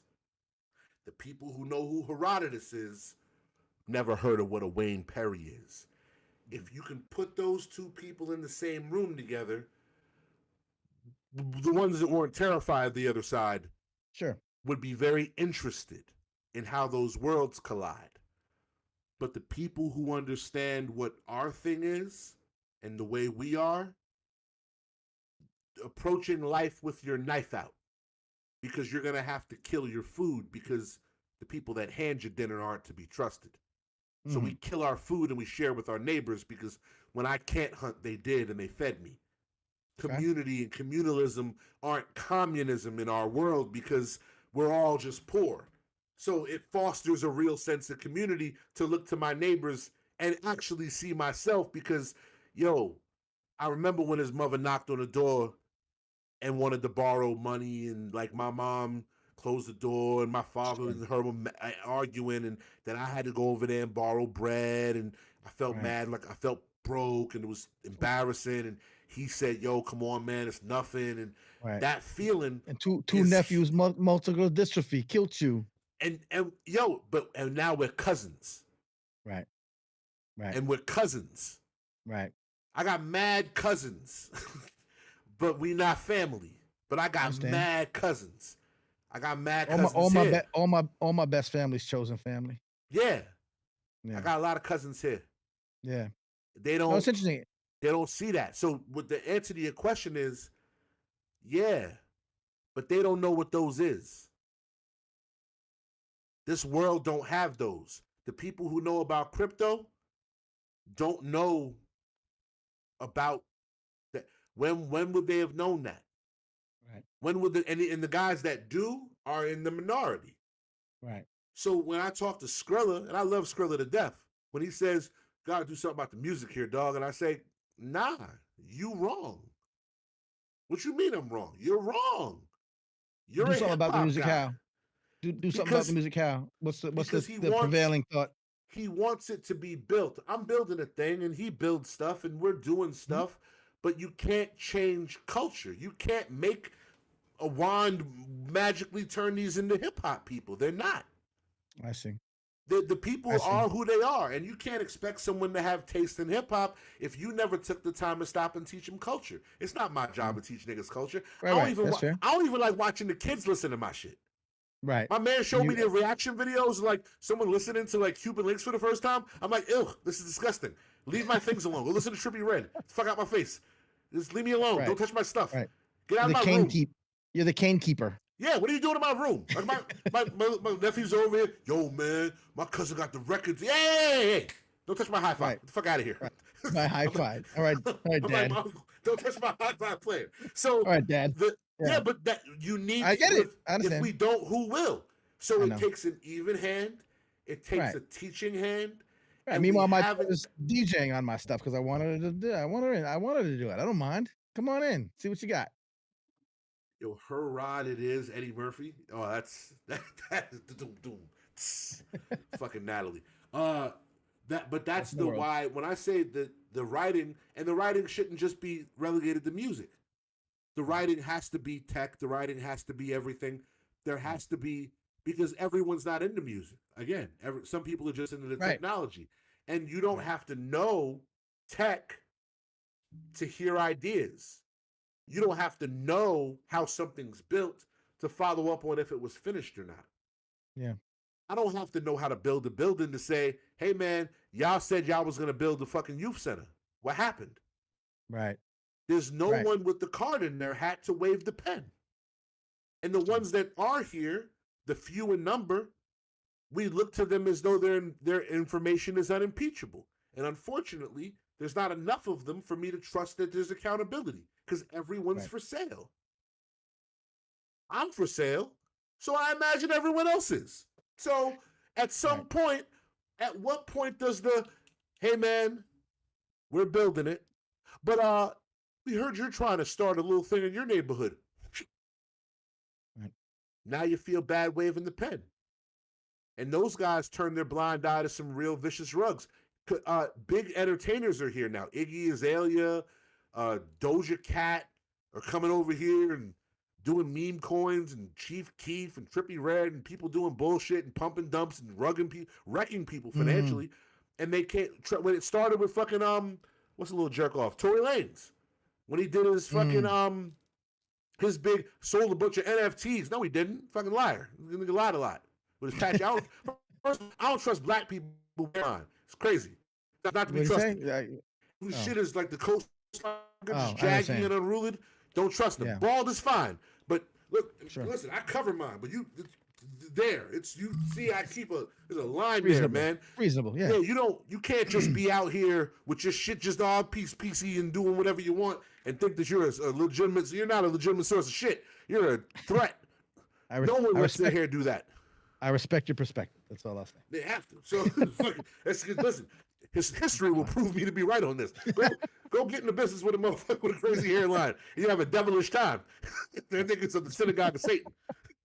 So the point I'm making is with the actual crypto journalism, unfortunately, is so crypto-centric. The journalists speak pure jargon to live here. Right. There is no, and the music side is so new. Yeah. And there's no rap side. It's just music, and if they haven't even tried to cut us into genre. Right. Because there's not even enough of us to cut into genre. And a lot of it is largely bad. Real bad. Like what you have heard in your day, terrible rap. Sure. This would surprise you. It's some fucking curveballs here. You know, it's funny because we always say that, like, a DJ, for example, are mad nerds. Like, we're nerds. We're geeks. Like, we know how to fix an electrical problem. We're low-key electrical engineers. We could have been making $500,000 a year working for NASA, but we decided to play a club for $250 a night for 4 hours. It's fine. We have a good time. But we're actually that kind of smart kind of person. It comes naturally. But I think maybe the other way around is not every person who's super nerdy and into crypto is necessarily a great musician. It probably doesn't work the other way around. If you walked into the computer coding room at MIT and said, hey guys, take your headphones off for a second. I got a boom box, a couple beers. Anybody want a freestyle rap? Whatever you think that sounds like. Yeah, that makes sense. But, I get it. Although Lupe Fiasco is at MIT, teaching at MIT now. So, if they've been in his class, maybe... No, but I hear you. That's just another way of him making people fans, because he's if he says his lyrics nice and slow, boy, boy, and I'm a Lupe fan, so I know I'm a terrible person. I argue for Lupe in barbershops. Okay, I'm a berserker Viking. You gotta be to stand there with the Jay-Z crowd and the whatever the. No, I like it. I'm here for it. Another question, just because it's rap and I haven't asked anyone this in a couple weeks. The Kendrick Drake thing. Simple question, very easy. Meet the Grams. Have we ever heard anything like that? No, has it ever been that bad? I mean, that was pretty different. Have we ever in rap? Has anything? Would you say anything was worse than that? This record wise. I don't know that it was. I don't agree fully that it was bad in the traditional sense. I mean, mean. Yeah. As far as listen, he made Ether sound like Grandmaster Caz. Like, hey, I think I get it. Okay, good. I misunderstood. Damn daddy, damn dummy. Rockefeller had AIDS. Nigga, he told your mother that we as a community disapprove of how you fuck. That's bananas. I was going to be diplomatic and then tell you, because I misunderstood your angle. When I said that was different, I mean that like that was one of the most unique angles, ways to do things. I'm just saying stylistically, forget everything that was said, just the way it was done, the way it was laid out. Different. Each person had their own little. Besides, not even content. Yes, content 100%. But like each person had their own kind of delivery directly for them. I can't even get to where you are. I never even got. Son, see this mask I was wearing? I'm Guyanese. Yeah. You cannot call my parents by their fucking first name. I gotta shoot your grandmother's house up, bro. Right, You right, just right out of the gate. Where the fuck? Where is it? Hey, Bob, Michael, come. I want to talk to you about your son. What the fuck you just say, nigga? Yeah. You first don't talk to my son. Don't talk to my child. Hey, Mike, go inside. Don't talk to him. What are you doing? Right. What is it? Yeah. Yo, you told my wife about my secret family, nigga. I am Guyanese. My wife don't know about them kids. You are fucking up Christmas and all kinds of shit. I had plans on when I was going to break that news. My father does not have a job. He is going to need to borrow money. Inevitably, he has to borrow money because he doesn't have a fucking job. You have made it weird because he needs money. He wants to borrow it now. He can't. So at some point, he has to ask me for money again. And he going to feel some type of way. And I'm probably gonna feel this type of way. You're planting emotional landmines in my life, yo. Yeah, no, it was an extreme tactic. And you're right. I mean, if I just look at all that, I'm looking at it stylistically, like I'm looking at it from the structure and the delivery and the cadences and but that shit was evil. That shit was hard. He won then, and then he won again because they not like us. God.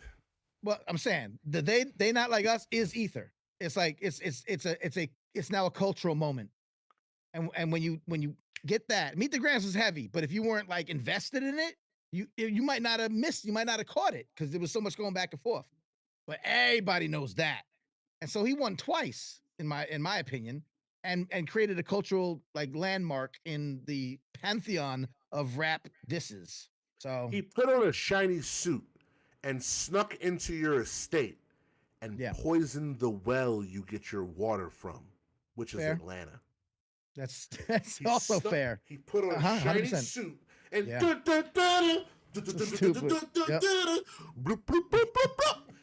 niggas ain't gonna work with you no more. And then dance the fuck off your property with a crowd of people singing how you like to treat the youths like little delicious pieces of mango. What the fuck he was saying? This is mad crazy. It's ridiculous. It's fucking bananas. Yo, 100%. Corrupt calling out names was angry, but even when he called them a caterpillar, it was just really, you fucking salamander ass nigga. That's just mad funny to me because I'd never heard that before because I'm not from Compton. I don't know what salamander is besides a little lizard. And we used to catch them in the woods because we were hicks from the east. So you would. Yes, you would. you called them a fucking salamander. That's mad funny, but I didn't feel offended. Funny word. It's a good word too. Yo, a 69 god. You're the god of that. That's fucking bananas. Ew, yuck. And never allowed to baby. No, you can't babysit. No, not for a while. What? Yeah, no. You can't leave your kids over there. I'm just not GP. You can't even just, Yo, the wives even if you was people speaking. You can't. Sorry, you understand. We can't have you around we can't have your potential Herbert. Can't have you around the youths. Yo, he made the new Chester song. I mean, yeah. I mean, it's hard to define somebody so well. Like you've now, that's the definition of that person to the culture. Like that's like, cause we could all have disagree. We talked about Chuck D. Some people are like, no, Chuck D, you can't, like you said, you can't sit to, and some people are like, yeah. No, I guess Drake fans are still gonna stand for him and still, but deep in their heart, they know.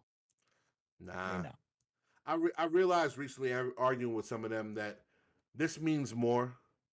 Ka had a line once about it's where he get his. Ka. Yeah, that's my favorite MC right now. Oof. Yeah. I spent a G on his vinyl. I needed Descendants of Kane, Days with Dr. Yen Lo, and A Martyr's Reward. I needed all three of them, and I had to have them.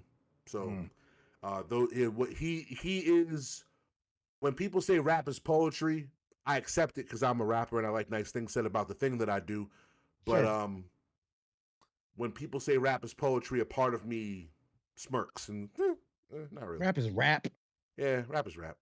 But there are MCs that have been poetic. To me, none so more than Brownsville Ka. Okay. That's the first MC that made me cry from his rhymes in probably 15 years. But the line you said. Well, Ka, the line he said was, it's where I got my news from as a youth. Rap was where he got his news from. Right. And I remember that everyone didn't get their news from rap. People didn't need this art form to figure out how they felt about the now what they would call trauma that they were Yeah. dealing with. I don't feel comfortable using words like that because I'm from the 90s, but I understand. it's trauma That's that fair. we were dealing Yeah. with, Yeah. and we didn't call it that because you measured a man by how much pain he could withstand. Sure. The people who had the worst lives were revered. And Right. the worse of a person you were, the more we looked up to you, because in this world, the ability to withstand great amounts of pain makes you resilient, and it also makes you more prone to survival. Unfortunately, the world doesn't. Well, fortunately, the world doesn't work that way anymore. So that skill set is no longer as revered as it was. And there are Mm-hmm. people who like rap for what it represents, while it does not represent them, and that's okay. But for those of us who need this art form to be a certain way, I have no value of a sexy red because I never needed that. I needed someone to make me understand why my friends are all in jail and why that's not a crazy thing and why I shouldn't be crazy. I need someone to Right. keep me from getting Baker acted. Mm. And the little words that come out of these Yeah. that talk to us, Yeah. we're told to sell us products. And they wouldn't have to if they could make a living not. And I would just like a world where they have a choice. I would just like a world where an artist has the choice to say, this is my art, do you want to buy it? Free market, this is my Mm-hmm. art, do you want to buy it? In the music world, I have to buy radio play. In the music, I have to. I have to pay. I have to spend a, well, I can get it for probably about 30. You know people, I know people. I can get some good media buy. I'll do my LA Leakers freestyle. I'll go on the Breakfast Club. My song will spin in about 17 markets. Miami, New York, Atlanta, LA, maybe. A lot of the flyover shit so I can hopefully tour and make some of this money back. You know. Mm-hmm. And if it doesn't work out, I can always just jump back in line, pop another quarter in machine, try again. Because it's the way it works. I Mm-hmm. would rather an alternative, but not just for music. I Mm-hmm. would like a diverse tapestry of journalistic opinions to fight it out in the backyard. Mm. Who's truer? I would like y'all to argue again. But it's hard for y'all to argue when it's always telethon, keep the lights on. That's right. And then the message gets diluted. So you're right. It's a half a setup, but it's a setup in a good way. It's like, hey, I want to talk to you, but I also want to talk to you in front of them. But I also want to hear from you, but I also want them to know about you because I need you here because I'm selfish. Because the farther out east you go, the worse, more like this you get, nigga. You should talk to them niggas from Orient Point. They're all this. There's nothing else. They got nothing but Right. seersucker on. Hey, Right. hey, Kane, you get mad on your fucking show yet, bro? What the fuck's going on with that? By the way, I fucking met these hooahs at the Bordy Barn. The Bordy Barn. R.I.P. Well, they reopened, but it ain't the same from what I hear. It shouldn't be. It shouldn't be. Like you said, like your whole thing. Like, that was it. You missed it. It's done. People should not be doing ecstasy, eating candy necklaces off of each other in a barn at 11 in the morning on a Sunday. On a Sunday. Yeah. Drinking cold beers, doing fucking triple stack Mitsubishis and Pikachus, and eating candy net. By the way, it was mad fun, but you shouldn't do it. It was the devil. The devil was in there. A lot of Bordy Barn children walking around out here wondering why their parents aren't really good friends. Yeah. Whew, man. Thank you, man. People on Long Island, man. People don't know. You're welcome, man. Thank you for some insight and just for chopping it. And you've given me much food for thought. I gotta ask because it's I've been waiting for a moment like this. I thought when it would happen, I would have the upper hand and my background would be nicer. Nice try. You got miserable. That shit is It's mood just, lighting. That's I'm ambient broke, light. but it's fine. It's all good. Yeah, you want a different color? Oh, don't you pull the remote out? No, it's on my phone.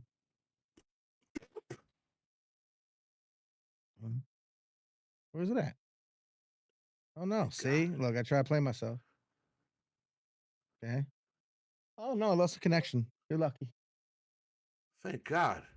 Is there No, it vinyl works. behind you? Not there's one vinyl. I've been waiting for someone. Everyone like compliments the back, but then they don't actually ask me about it. And I'm I like, want just to know ask me. about what you got back there. Ooh, Hold on. it just cut off. It got Okay, regular. there we Oh go. no. All right. Okay, there Oh, you go. oh, now Yeah. now we're about to have the There's news at how 11. we going. Oh shit. Manny was Republican. No, let me stop. All right, look. The only vinyl I got back here, I got vinyl all the way over there and all the way. I got a whole DJ set up over there, but I have this, which you might like. This is Ooh, right, and also with the token with protect your neck on the back. yeah. So that's Nas, New York State of Mind, Wu Tang, Protect Your Neck on a 45 picture disc, which is nice. When the fuck did that out? I know. And then now on the other side, I got Nas on a 45, also his song Rewind, Mm-hmm. and it plays from the end out. So you put the needle on the inside and then it plays outward. Get It's the called fuck because it's out called of Rewind. here. Yeah, it's amazing. It's great. So yeah, I got some vinyl treats. I got some Dog. things. With the exception of Is that all I have vinyl back here? Yeah, that's because let's say mostly vinyl. I got a whole DJ set, so I'm still building it up. I've only been here for a year in this that, location. And see this I that do all the is time. So I need this first, but the DJ setup is coming together. That's a cool vibe. And then I got a sitting area when I'm supposed to do like fancy editorials. is that the Biz Markie collectible? Yeah, I got where's Biz? I got Biz here. Actually, I have two of these. I I forgot I noticed. bought it and I bought it again. So that's cool. Uh, Rest in peace, Biz. Yeah, I got Rest two in of them. peace I to don't know. Biz. I got the old Run DMC ones. I got a Slick Rick one over there. I got the regular Funko Pop Biggie, but that's that's a little cliche for me. I do got this though. I did get the Funko Gold Andre, or Andre 3000 Is he actually. playing the flute? Is that a flute Now in his hand? this is that's what I was saying. No, this is Mike Stand, but it's maybe it was prescient. Maybe it was prescient. And of course, I got my little Manny faces. We don't want any trademark violations, but I still got them here. I got a Godzilla. I got this is a signed. I know you didn't ask all this, but I know. this is a That's what I wanted to know about. so you remember 5 points, of Of course, the course. building and yeah. So Yeah. Mears one. This is a Mears one painted light bulb signature By the way, he's numbered. here. Where? We're here. No, he's on this side. Oh, He does stuff with Skrilla. that's what's up. He Super should be. dope. I love it. Amazing artist. Oh, there, yeah. So now I got one of his. They gave it to me as a thanks, and some other stuff. You know, that's about it. That's like the coolest stuff, I guess. I got a book. I interview authors and it pisses me off because I'm trying to write a book and I haven't gotten a book yet. And there'll be people like my fourth book, and I'm like, ah, suck my Have you um, written? You haven't written a book? boards. No, I got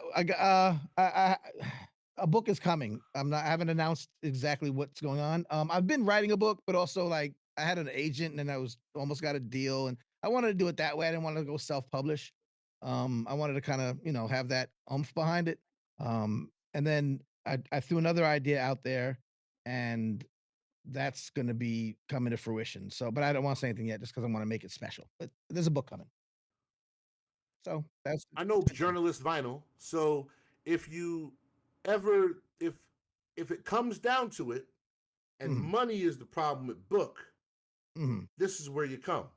That'd be interesting. I want to know about that. That'd be cool because, well, money's going to be, yeah, even with book, I don't get money. Like, it's like, I'm not getting, I'm not selling a romance novel, or something like that. 52 Shades of Gray, we're just selling like academic press books. They don't make a lot, but they get in the right places. They get in like the academic scene. And I want that to happen. But I'd like to know what that looks like in on that side, as you say. I'd like to know. The That'd be the interesting. the world on this planet, again, I'm a little bit more hardcore Yep. than others because I'm from there. So Yeah. the liberties are more. I had very strict parents. So Mhm. like, you get food. It's like, yeah, bro, I got a fridge in my bedroom. I'm like, you got a what? You got your own fridge? That's so funny. Yeah. So sample clearance. Yeah. Fuck are they gonna do? Interesting. What? What are they gonna sue the blockchain? Interesting. It wasn't Oh even no, my wallet. that's why they don't like it. I sold. Yeah. Well, how could they? They Right. they came over. Here's the 3 problems they have here that are not problems for you. One, these are people that would prefer their anonymity. They don't True. like the way social media and the internet works currently. They prefer the Yep. old school internet where you can just go to a payphone and no one gets to hear what the fuck you're talking about. So Right. they like payphone style internet. They don't like the government to know who they are, what they are. Who you are, you're a wallet number. A wallet Right. can be opened in 13 seconds for free. You are not a gender, you are not a place, you are not a race, you are not a particular way of fucking. You're nothing. Wallet. That Yep. do whatever it wants and transfer money to the other side of the planet with no one's permission. Right. Permissionless, trustless. Yep. It's great. They don't like that. They want to know everything about you, your favorite ice cream flavor, so they can sell your data. 2, they like control. Rocky Road.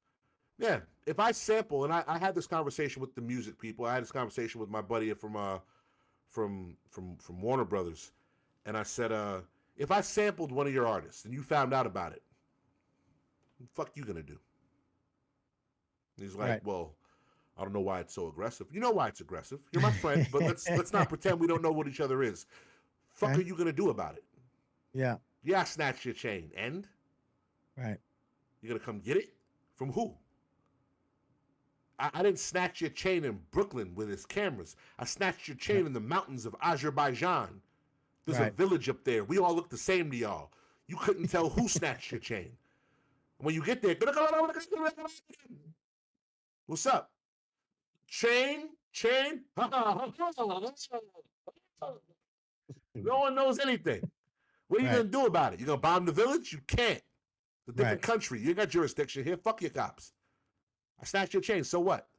I snatched it from the other side of the world, from a place you can't even reach.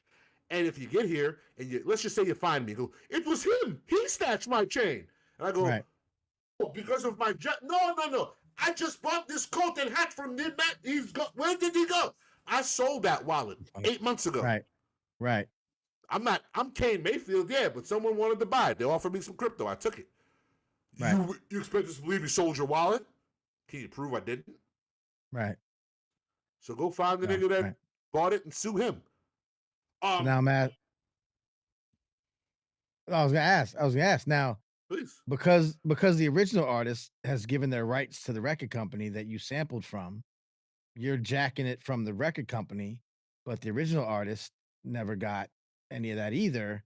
How do you feel as a creator centric, mindset? The original artist who created the thing that gave the rights to the record label, how does that factor in? I feel 2 ways about that. The first Mhm. way that I feel, they're not gonna like. So I'll Mhm. start with the second way. Okay. Second way is, why don't you come through, we make it right. You come holler at me like a person and we'll make it right. Okay. Be nice. Talk to me nice. Yeah. But we'll make it right. I don't owe you nothing. Right. I stole from the nigga who stole from you. I ain't never met you, bro. But I'll make it right because I believe that there's a certain thing is right. Okay. But let's just be very clear about something. The person that told you that you own that also told you that 0.0033 cents a stream was fair. Maybe you should consider reconsidering some of the shit that they told you that you need to consider law. Maybe some of the things you was taught bad. Maybe your math backwards. Maybe you can't really own a snare drum. Maybe. Right. Maybe the sound. Maybe you don't own that. I know it's crazy. Maybe Right. you don't own that. Maybe once upon a time you was just happy we was listening. Mm. And maybe over the time you've learned that you don't trust the fan because they're pirates and downloaders. Maybe you should stop treating us like a nigga that's selling dud hand grenades. You don't want us to hear, so you gatekeep the music. Because God forbid we heard it without paying for it, we wouldn't pay you. Maybe once upon a time you threw yourself off the stage because you knew we would catch you. And maybe somewhere along the line, someone in a suit convinced you to stop trusting us that much. Maybe you should go back to that. Stop worrying about what the fuck I'm doing. Glad I asked. The other side of this interview is the you interview me part, which I'm always willing to do. Yeah. But it's a very different tone conversation. Because the things that I believe passionately because I'm a man without a country. They called us struggle rappers, Manny. They told people to stop listening to us. Mm-hmm. They said we was broke and we was whack because we was Mm-hmm. broke. Not because we was whack, but because we was broke. Right. That wasn't fair. I don't mind being whack, yo. Yeah. No, I got you. A nigga told me Sean P wasn't relevant the other day. I had to restrain myself over since the internet. I ain't gonna wild out on the internet. Somebody told me Sean P wasn't relevant. I met that dude.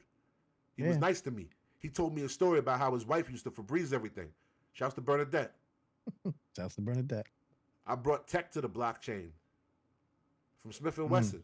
I sold his dropout for him. I respect my elders. I don't think that what they said about them is right. No, I drove for a couple of times. I drove Smith & Wesson. I was a driver for a couple of shows. Good folk. Tech is a wonderful person. Steele's a wonderful person. They're great guys. Good folk. Yep. And I think that, you know who I met at their show? I met John B. John B loved him. John B is crazy, by the way. Very funny. The singer, the white dude singing? Yeah. Okay. Yeah. We had a great time with hugging, drinking beers. At the end, I was like, so I got to ask you, man. I don't want to do it, but I got to ask you. He's like, Kane, we've been having fun. You ask me whatever. I was like, yo, you got Remy share number? And he goes, yo, fuck you, Kane. So stupid. Yo, but they treated us bad. Yeah. And they told people we was whack because we broke. But they made us broke. And then they come here and expect me to be nice to them? Right. I'm a warlord. I tear the hood off your car. We strip shit, 1982 style. I strip your car before it stop moving. Me and my friends would tear that shit. You can't live here. What you want? What you want? You want something here? There ain't nothing here for you. Be what you want. Hey, I just thought the blockchain was for everybody. Yeah, the niggas lied to you. They told me Harlem was a world. Fuck out of here, nigga. I see your nice to manny faces. Yeah, because he fight for us. He been fighting for us. You could have told lies. You didn't. You don't know how huge that is?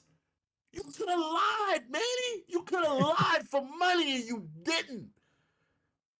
That makes you fucking immortal. Yeah, you should get a book, get a TV show, whatever you want to do, Star Search. I don't care. Trying to get a TV show too. That's the journalistic equivalent of writing the infamous, nigga. You get to live forever because of that. Because you still stood there. What happened to Son that took the pictures? Ernie Pancioli.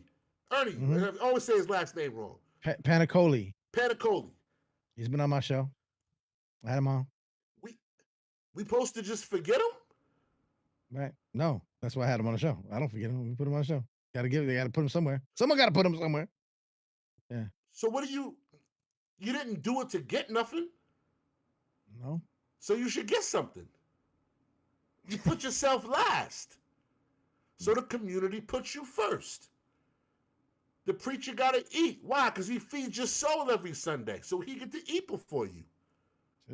That's the way that works. Right? In a good town, isn't that how it should work? I'm crazy, but the things I'm saying ain't. No, I hear you. So when we live here and I'm live and I go, nah, and Jim Jones and whoever the it's like, what are you doing here? Right. You don't need here. This ain't for you. This is for, you know who I talked to the other day? I talked to Wise P. Okay. And I said, Wise P, you know I never lied to you because he another person who did great things for me when no one ever asked him to. He did nothing for it. Just help me because he's nice. And I said, Wise, you know I never lied to you. He was like, nah, man, you always been how you are. It's for us. It's a place for us.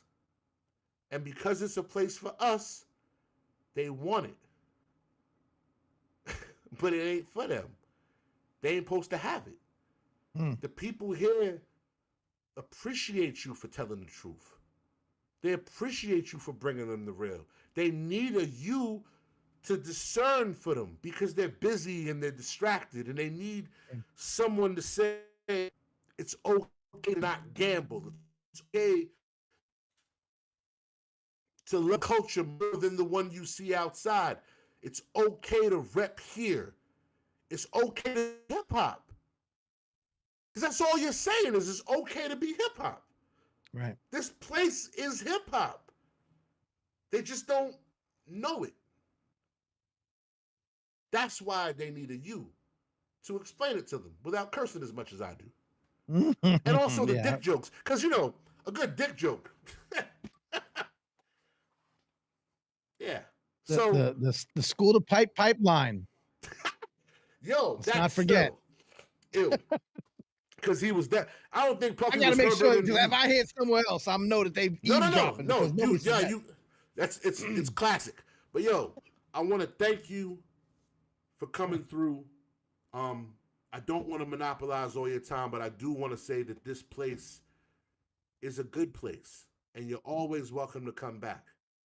Because the conversation like this, we don't get to have it. Yeah, no. They don't know what a you is. I'm glad I know what a you is, and I thank you for bringing me here. I'm glad we crossed paths about 148 years ago. Now Yeah. I think it's about it's nice to see that it doesn't happen all the time, but a relationship that you have off and on, barely know somebody or whatever, but come across that when it's a good time to connect, we connect, and sometimes those seeds get planted and they bloom eventually. So, I appreciate the knowledge you dropped tonight. Asking me about what I do out here is nice, and if the folks on the crypto side, are interested in hip hop or how some of the things that we know real intimately, can be used to help people out on this side, but it can also help everybody. And so getting my knowledge up about what you're doing in here, coming from the angle that I try to come from, it's interesting to me. You know what I mean? I like learning new stuff. That's why I like talking to these folks doing all this. I talked to an occupational therapist, Dr. Gian Jones. I don't even know what an occupational therapist was. Like, I'm smart, but I don't know things, everything. And she's like, well, when you get injured, you do a physical therapy. I know what a physical therapist is. She's like, okay, so they do the walking and you're on the bars and you're like, yes, he can walk again. And she goes, so think of it like this. Then we got to teach you how to be a DJ again. Because that's what you do. That's who you are as a person. Don't think occupation as job. Think of you as a person. So maybe it's a DJ. Maybe it's you like bird watching. Doesn't matter. What makes you you? You now have the strength to maybe do again. But now, do you have the coordination to do again? Do you have the desire to do again? Right? Do you have the drive to do again? Oh, I can't work like I used to work. Am I still the same person? So it's an occupational therapist that's part of the rehabilitation team. And I'm like, well, first of all, that's just a nice thing to do. Like, it's a noble profession. Second, and she's hip hop. Like, if you watch the interview, Dr. Gian Jones has a name like a Marvel superhero. She's brilliant. She's super dope. And just she's from the South, so she got her twang. She's dope. And she goes, I bring hip hop into. First of all, it's not just. That's what people don't understand. You don't just always be like, we're gonna rap our weights. No, it's not like we're gonna. No, it's just your mindset, right? A hip hop way of seeing things. What you told me tonight is the thing that there's people write books, bro, and I'm not downplaying her at all because she was on the show and I think she's great. Toby Jenkins, but they're writing books, the hip hop mindset. They're writing books to teach people to have what you have by nature, by what I have, by what she has. And she's like, I bring my mindset, my hip hop mindset, my hip hop way of seeing the world into those spaces, and I make those spaces better for everybody. And that's what you're telling me here. You're saying I came to this world with my hip hop mindset, your sensibilities, your ethos. And you came into that space and you're like, this reminds me of hip hop. We can do this. It can be like the land of that hip hop should have been. The peace, love, unity, having fun. It wasn't the book. It was, you know what it was? Making the flyer for this show. I looked at some clip art. I haven't looked at clip art since. Sure. I looked at some clip art. Yeah. It all made me fucking cringe. And the person doing that fucking breakdancing on that book was goddamn clip art from PowerPoint. I hate it. Don't worry about that. Change the cover. Put a brown thing on it.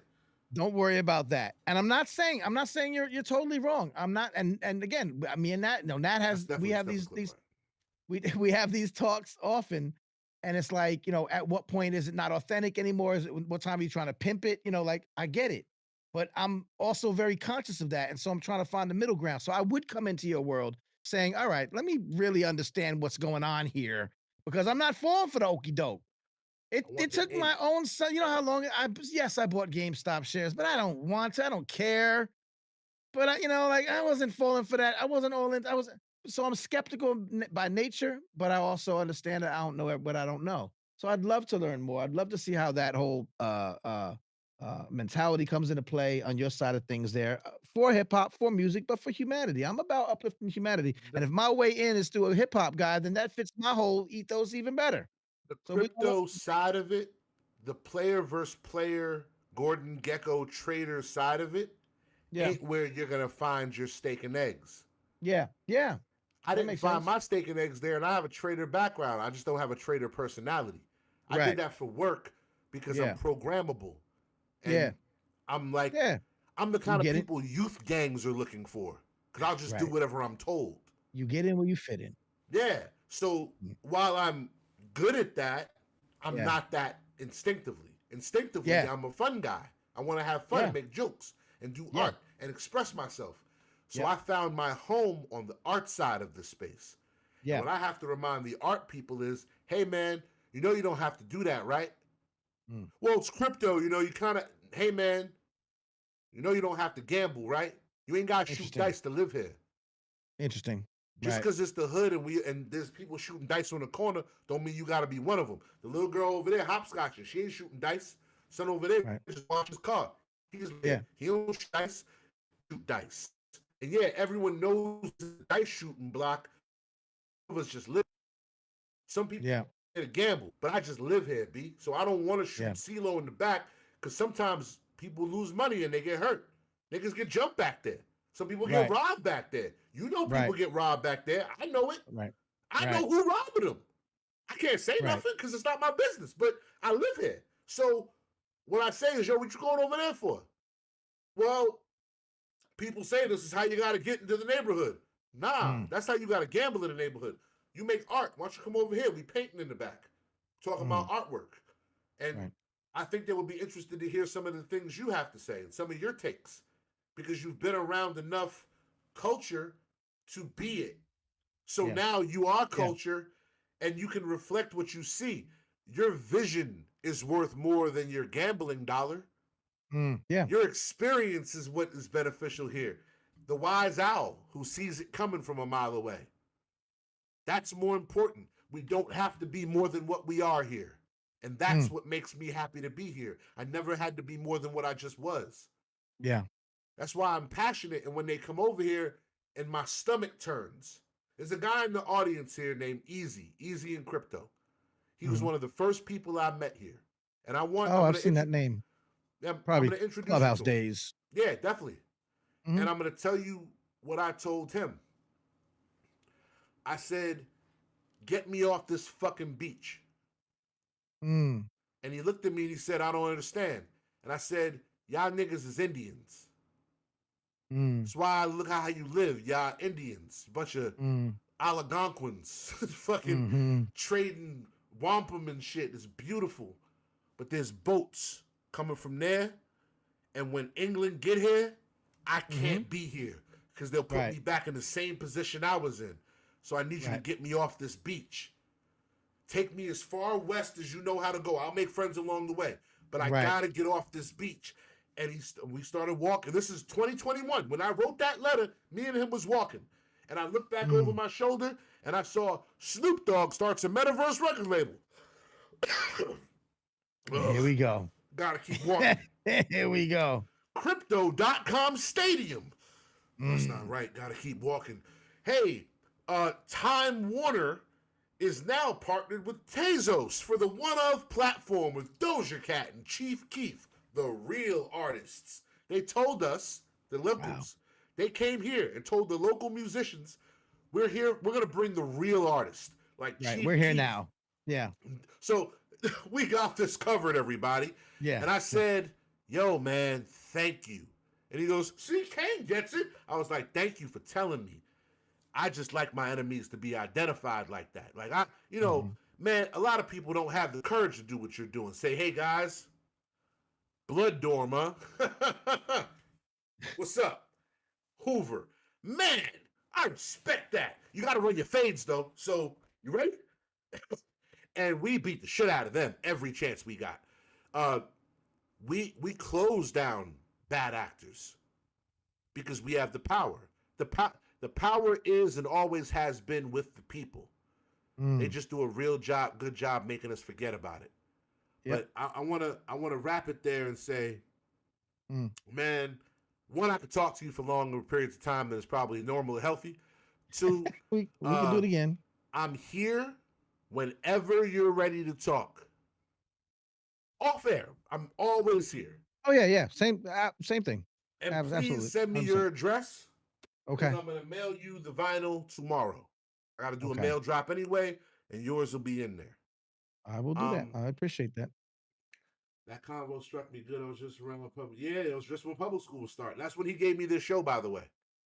Oh, okay. We were in Miami at Bitcoin Miami, and Easy said, I said some inappropriate shit, and then I was like, I'm a young Lenny Bruce. I should have a show. And Easy goes, yeah, you should have a show. I was like, yeah. He's like, yeah, on Crypto Voxels or Token Smart. I said, is Token Smart handing out shows like that? He's like, yeah, farthest thing from it.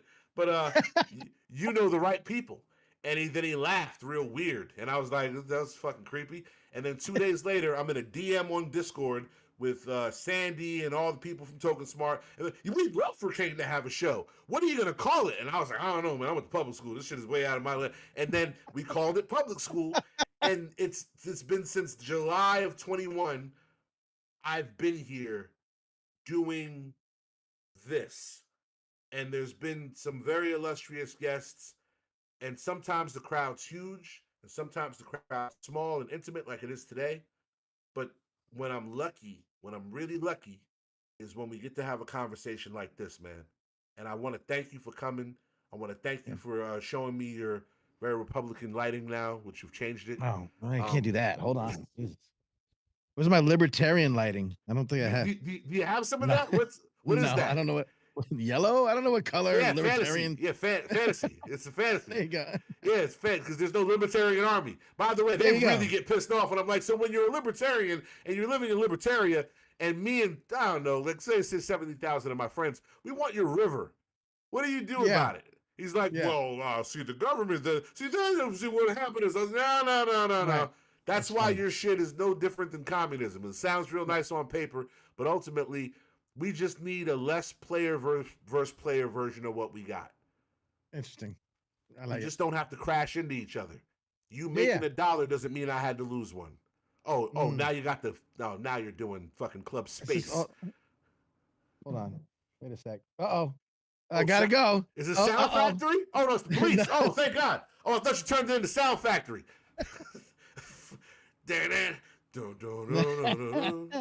I think it's I don't know what all these things do. Yeah, right. Electrify.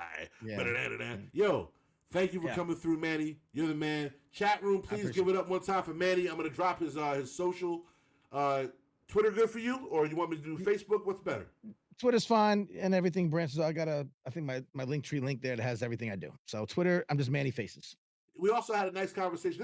This whole time was broadcasted on Twitter while we were talking. Oh, look at that. Because I appreciate y'all. I'm jumping back in the chat now. What do you? Oh, Natalie's funny. I love Natalie Crew. By the way, I got to tell you, if anything you see me do, you think is like important and valuable and cool, and it's like Natalie has been a day zero for me. Since I was on Blog Talk Radio doing the New York Hip Hop Report back in 2012 or something like it was. So that's before that Blog Talk. Well, I mean, by the time I got into it, but it was So just giving her props. Blog Talk Radio is how I got a record deal. No, really? Blog Talk Radio is how I got a record deal. I did not know that. That's where my deal came from. By the way, here, okay, that's so. In Baltimore in 2008, Blog Talk Radio was the most niggery shit you've ever seen. Listen to me. Yeah. I don't know what they did since or how they cleaned it up, but Baltimore was having time on there. Buck Jones, Shaka Pitts, there was battles, and I was just in there, mortgage broker, talking shit about hip hop with a suit on, laughing, doing what I'm calling in, fucking around, doing funny voices. And one day in the chat room, because there's a little chat room there, and someone was like, Kane, do you rap? And I was like, of course I fucking rap. I rap better than everybody. I'm goddamn phenom. And he's like, I got to hear your music because the way you talk, I got to hear it. So he went and listened to it, and that was the guy that ended up starting the label that I was on. There you go. But what I was going to tell you is here, especially in Token Smart, the name Natalie Crew, this is where I met Natalie.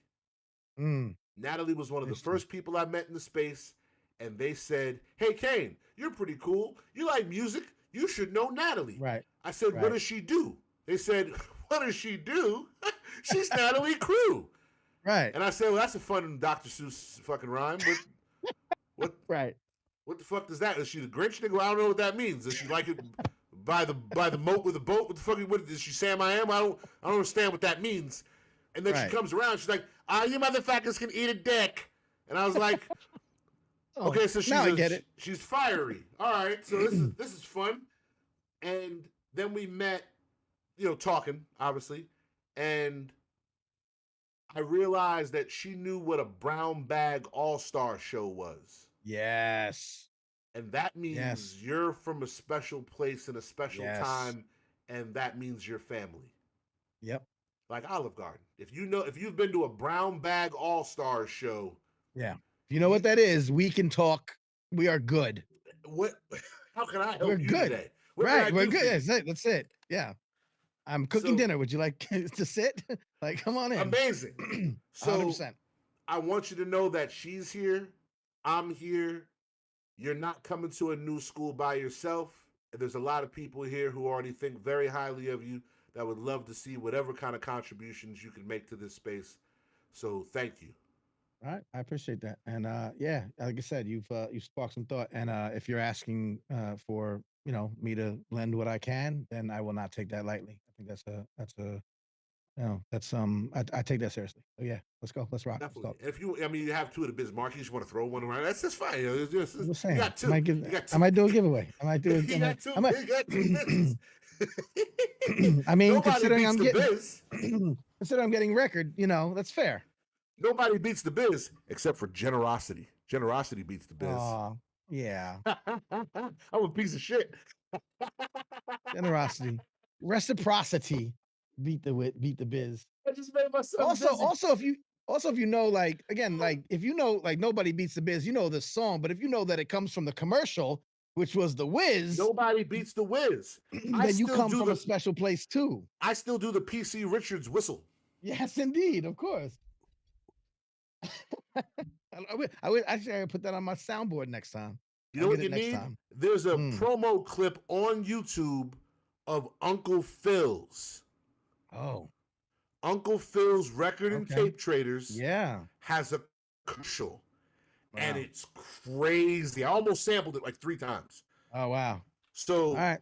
That's that's a good one. I still want to go back and get the Coronet commercial where the 2 twin brothers are saying no talking orangutans. You remember this?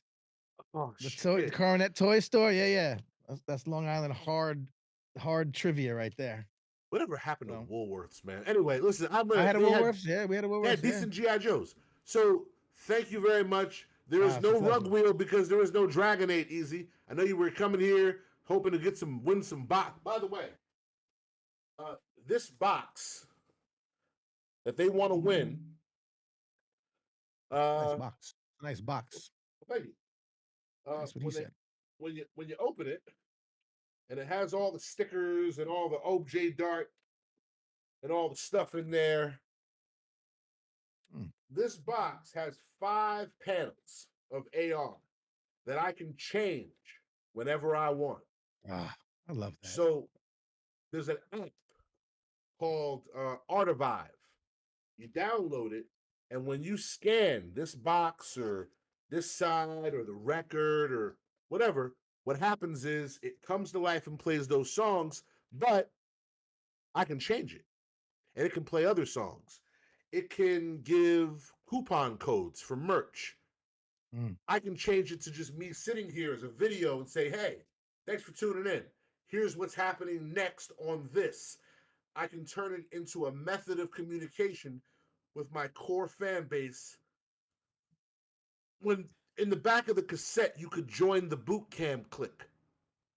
Right. Right. But you really can't join the boot camp clique. Right. Right. Buckshot will never let you just join like that. I love Buckshot, but he's a very frugal man. He's not just giving out membership to the boot camp because you bought one cassette. Right. But you can join us here, and you can really join people's thing because I'm not a company. I'm just a dude in a room with some fucking shipping labels that I've. Yeah. I like the idea of being just a dude in the room. I don't want to be corporate sponsored, blah blah blah. Either watch me or don't. The last thing I wanted to say is because again I know we can keep going back to the mulberry bush, but Natalie taught me one of the first things she taught me was what A to C means. A to C, artist to community, artist to collector, artist to customer. But that A to C does not require a middleman in a trustless, decentralized scenario. Sure. What I make here, if you find value in it there, and if there is India, Bangladesh, wherever the fuck you are, as long as you have this thing that I have, which is free to have, we can A to C with no middlemen. So all you have to do is walk around this decentralized neighborhood and find people who don't think that you're stupid. Find people who like the stuff you make. Find people who resonate with the things you say. And now you've started to find your tribe. The thing that you naturally do that we've been taught to naturally do is project your lighthouse into the open abyss of the internet. And you project it at a hip hop crowd. People who listen to aren't really that into hip hop. They tune in for the social or people for the intellectual conversation. Yeah. Those people get a little hip hop with their side of social justice or the other thing they came for. Yeah. But by projecting your authentic light, the boats that can see your frequency, your light, they'll row towards it. They'll sail towards it. They'll power motor towards you. And eventually, the longer you're in, the more boats just start washing up on your shore. And the difference between here and there is in the traditional Web 2 world, those are all customers. And now you have a bunch of customers. Your beach is full of customers. Right. They are also islands of their own broadcast. So now you have a little archipelago of everything. And when you need something, your neighbor has a cup of sugar. When they need something, you got it. And when you both collectively need something, you know the other neighbor got. And there's just a small little bunch of islands that we just keep doing back and forth. But when big boats come, we can sell our wares because we are collective. I don't own you. You don't own me. But when someone needs this, you should call Manny. Right. Right. And it's a small town mentality that works for big city commerce. So I love it here. And I can't say enough positive analogies, but I will in fact wrap it here. So I'll say thank you, chat. Please follow Manny Faces. I'm dropping it in the chat room one more time. Please follow him on Twitter. Show him your love. Hit him up if you like the conversation. Let him know what you thought. This is a great place, man. Thank you. I appreciate it. I appreciate you, and I appreciate everyone for listening in. And I suspect I'll be back. Absolutely. All right. Peace out, sir. If you tuned in tonight and you enjoyed the conversation, don't buy nothing. Put your wallet away. I would like you to please go to Twitter and thank Manny Faces. I don't think you guys understand. If you've heard the words I've used, you know at least how deeply and passionate that I am about it. And at this point, you probably trust that I'm not this deeply passionate about something for no reason. I think the time for mass baptisms into this space should be over. And now is the time that we go selectively looking for the kind of people we want. Who do you believe in your life represents the ethos of this space? Have you talked to them about it? Have you brought them to the community? Because you can't always bring the community to them. So have you mentioned it? Have you shown them the way? Have you told them, most importantly, with them, What's in it for me? That's a big motivator to people. Why should they come here? Yeah, I know we can appreciate it, but why would they appreciate it? What's in it for them? Have you done that today? Have you done that this week? Or are we waiting for Pepsi to do it for us? Have you done that this month? Have you done that this year? Or are you waiting for, some sort of a large record label or someone who wants to, take part in the usury and manipulation part? Are you waiting for someone you're going to complain about to do it? Or are you going to take the initiative and let someone know why you think the space is special? That's my message for this week. My message for this week is it's not come one, come all. It's go forth and find. And when ye seek truth, you will find truth tellers, not true things. So bring those truth tellers home with you for dinner and show them your neighborhood. Maybe show them a couple of lots where they can build a house as well. No giveaway this week, but we do have some really cool news. As you know, Box sold out, but I just read up on Box. So there will be more Box. We are going burn redeem very soon. So if you do not have the token, you will not be able to get Box or vinyl in a second. So if you do not have it and you would like it, I'm telling you now, don't wait. Probably hit me up. Squeeze got his. I sent mine. Squeeze got Box. Squeeze. I want you to load Artivide. I don't know if you've done it yet, but I'm going to drop it in the chat. Artivide. It's an app from the App Store. I think I just spelled that wrong. There, now I spelled it right. It's in the App Store on your phone. Download it and start scanning around Box and vinyl. And what you're going to find is hidden records that come to life and play. Do me a favor. Hit the Twitters. Let me know what you think. But not to dilute, I would like you all to go, oh shit is right. Motherfucking right. And have no pity on the unboxed. They could have been boxed. They chose their lot in life. I don't talk to, with the exception of Manny Faces, bro. This week, I have not talked to an unboxed person for longer than 35 minutes. I will not speak to the unboxed at great length about anything, except for Manny Faces, because he's very special. Y'all niggas is unboxed. If you ain't got, I don't, listen, no, that's a kid. Shouts to the unboxed, but, F y'all, I got a box. Easy. You have the vinyl. If you scan the vinyl with the app, and I know you have Artivide, motherfucker, you're the one that showed it to me. You showed me Artivide first before anyone else. You had an Artivide shirt. By the way, your shirt, I plan on replicating that. I got a great idea, and it's going to be fucking crazy. So, what I'd like you to do, my friend, is go to the Artivide app and scan that vinyl you got. And that's how we're going to do it ups. So, back to the original point, which was, before my shameless pluggery, bring someone home for dinner with you this week. That's the homework assignment for public school. We rarely give out homework anymore, but this is your homework. Bring someone home for dinner and talk to them about the wonderful things in this space and how it's important to them. Bring someone you think can benefit from the space and be a benefit to the space. Think of someone in your life that's reciprocal. This week, mine was big. I think it would be great for the community. I think that we could be great for Manny Faces.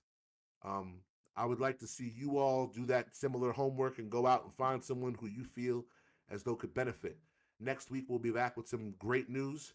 I read up on Box, and for the people who got Box, you probably recognized a little bit of a logistical problem. This don't fit in here.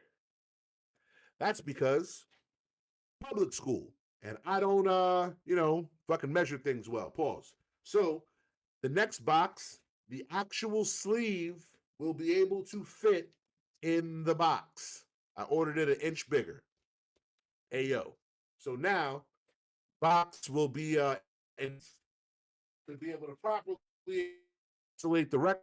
This week's vinyl choice was Iron Man, the Ghostface Killer debut album, and we had Graph on. Thank you, thank you, thank you, Oscar. The clear. And I want you all to have a wonderful night. We didn't ring the bell. Technically, this episode happened because Dragon 8's not here, and we don't like doing shows without Dragon 8. But we are going to ring the bell now and make sure everyone understands how the fuck this is rolling, because this is public school. I will see you all next week, but until then, class is dismissed.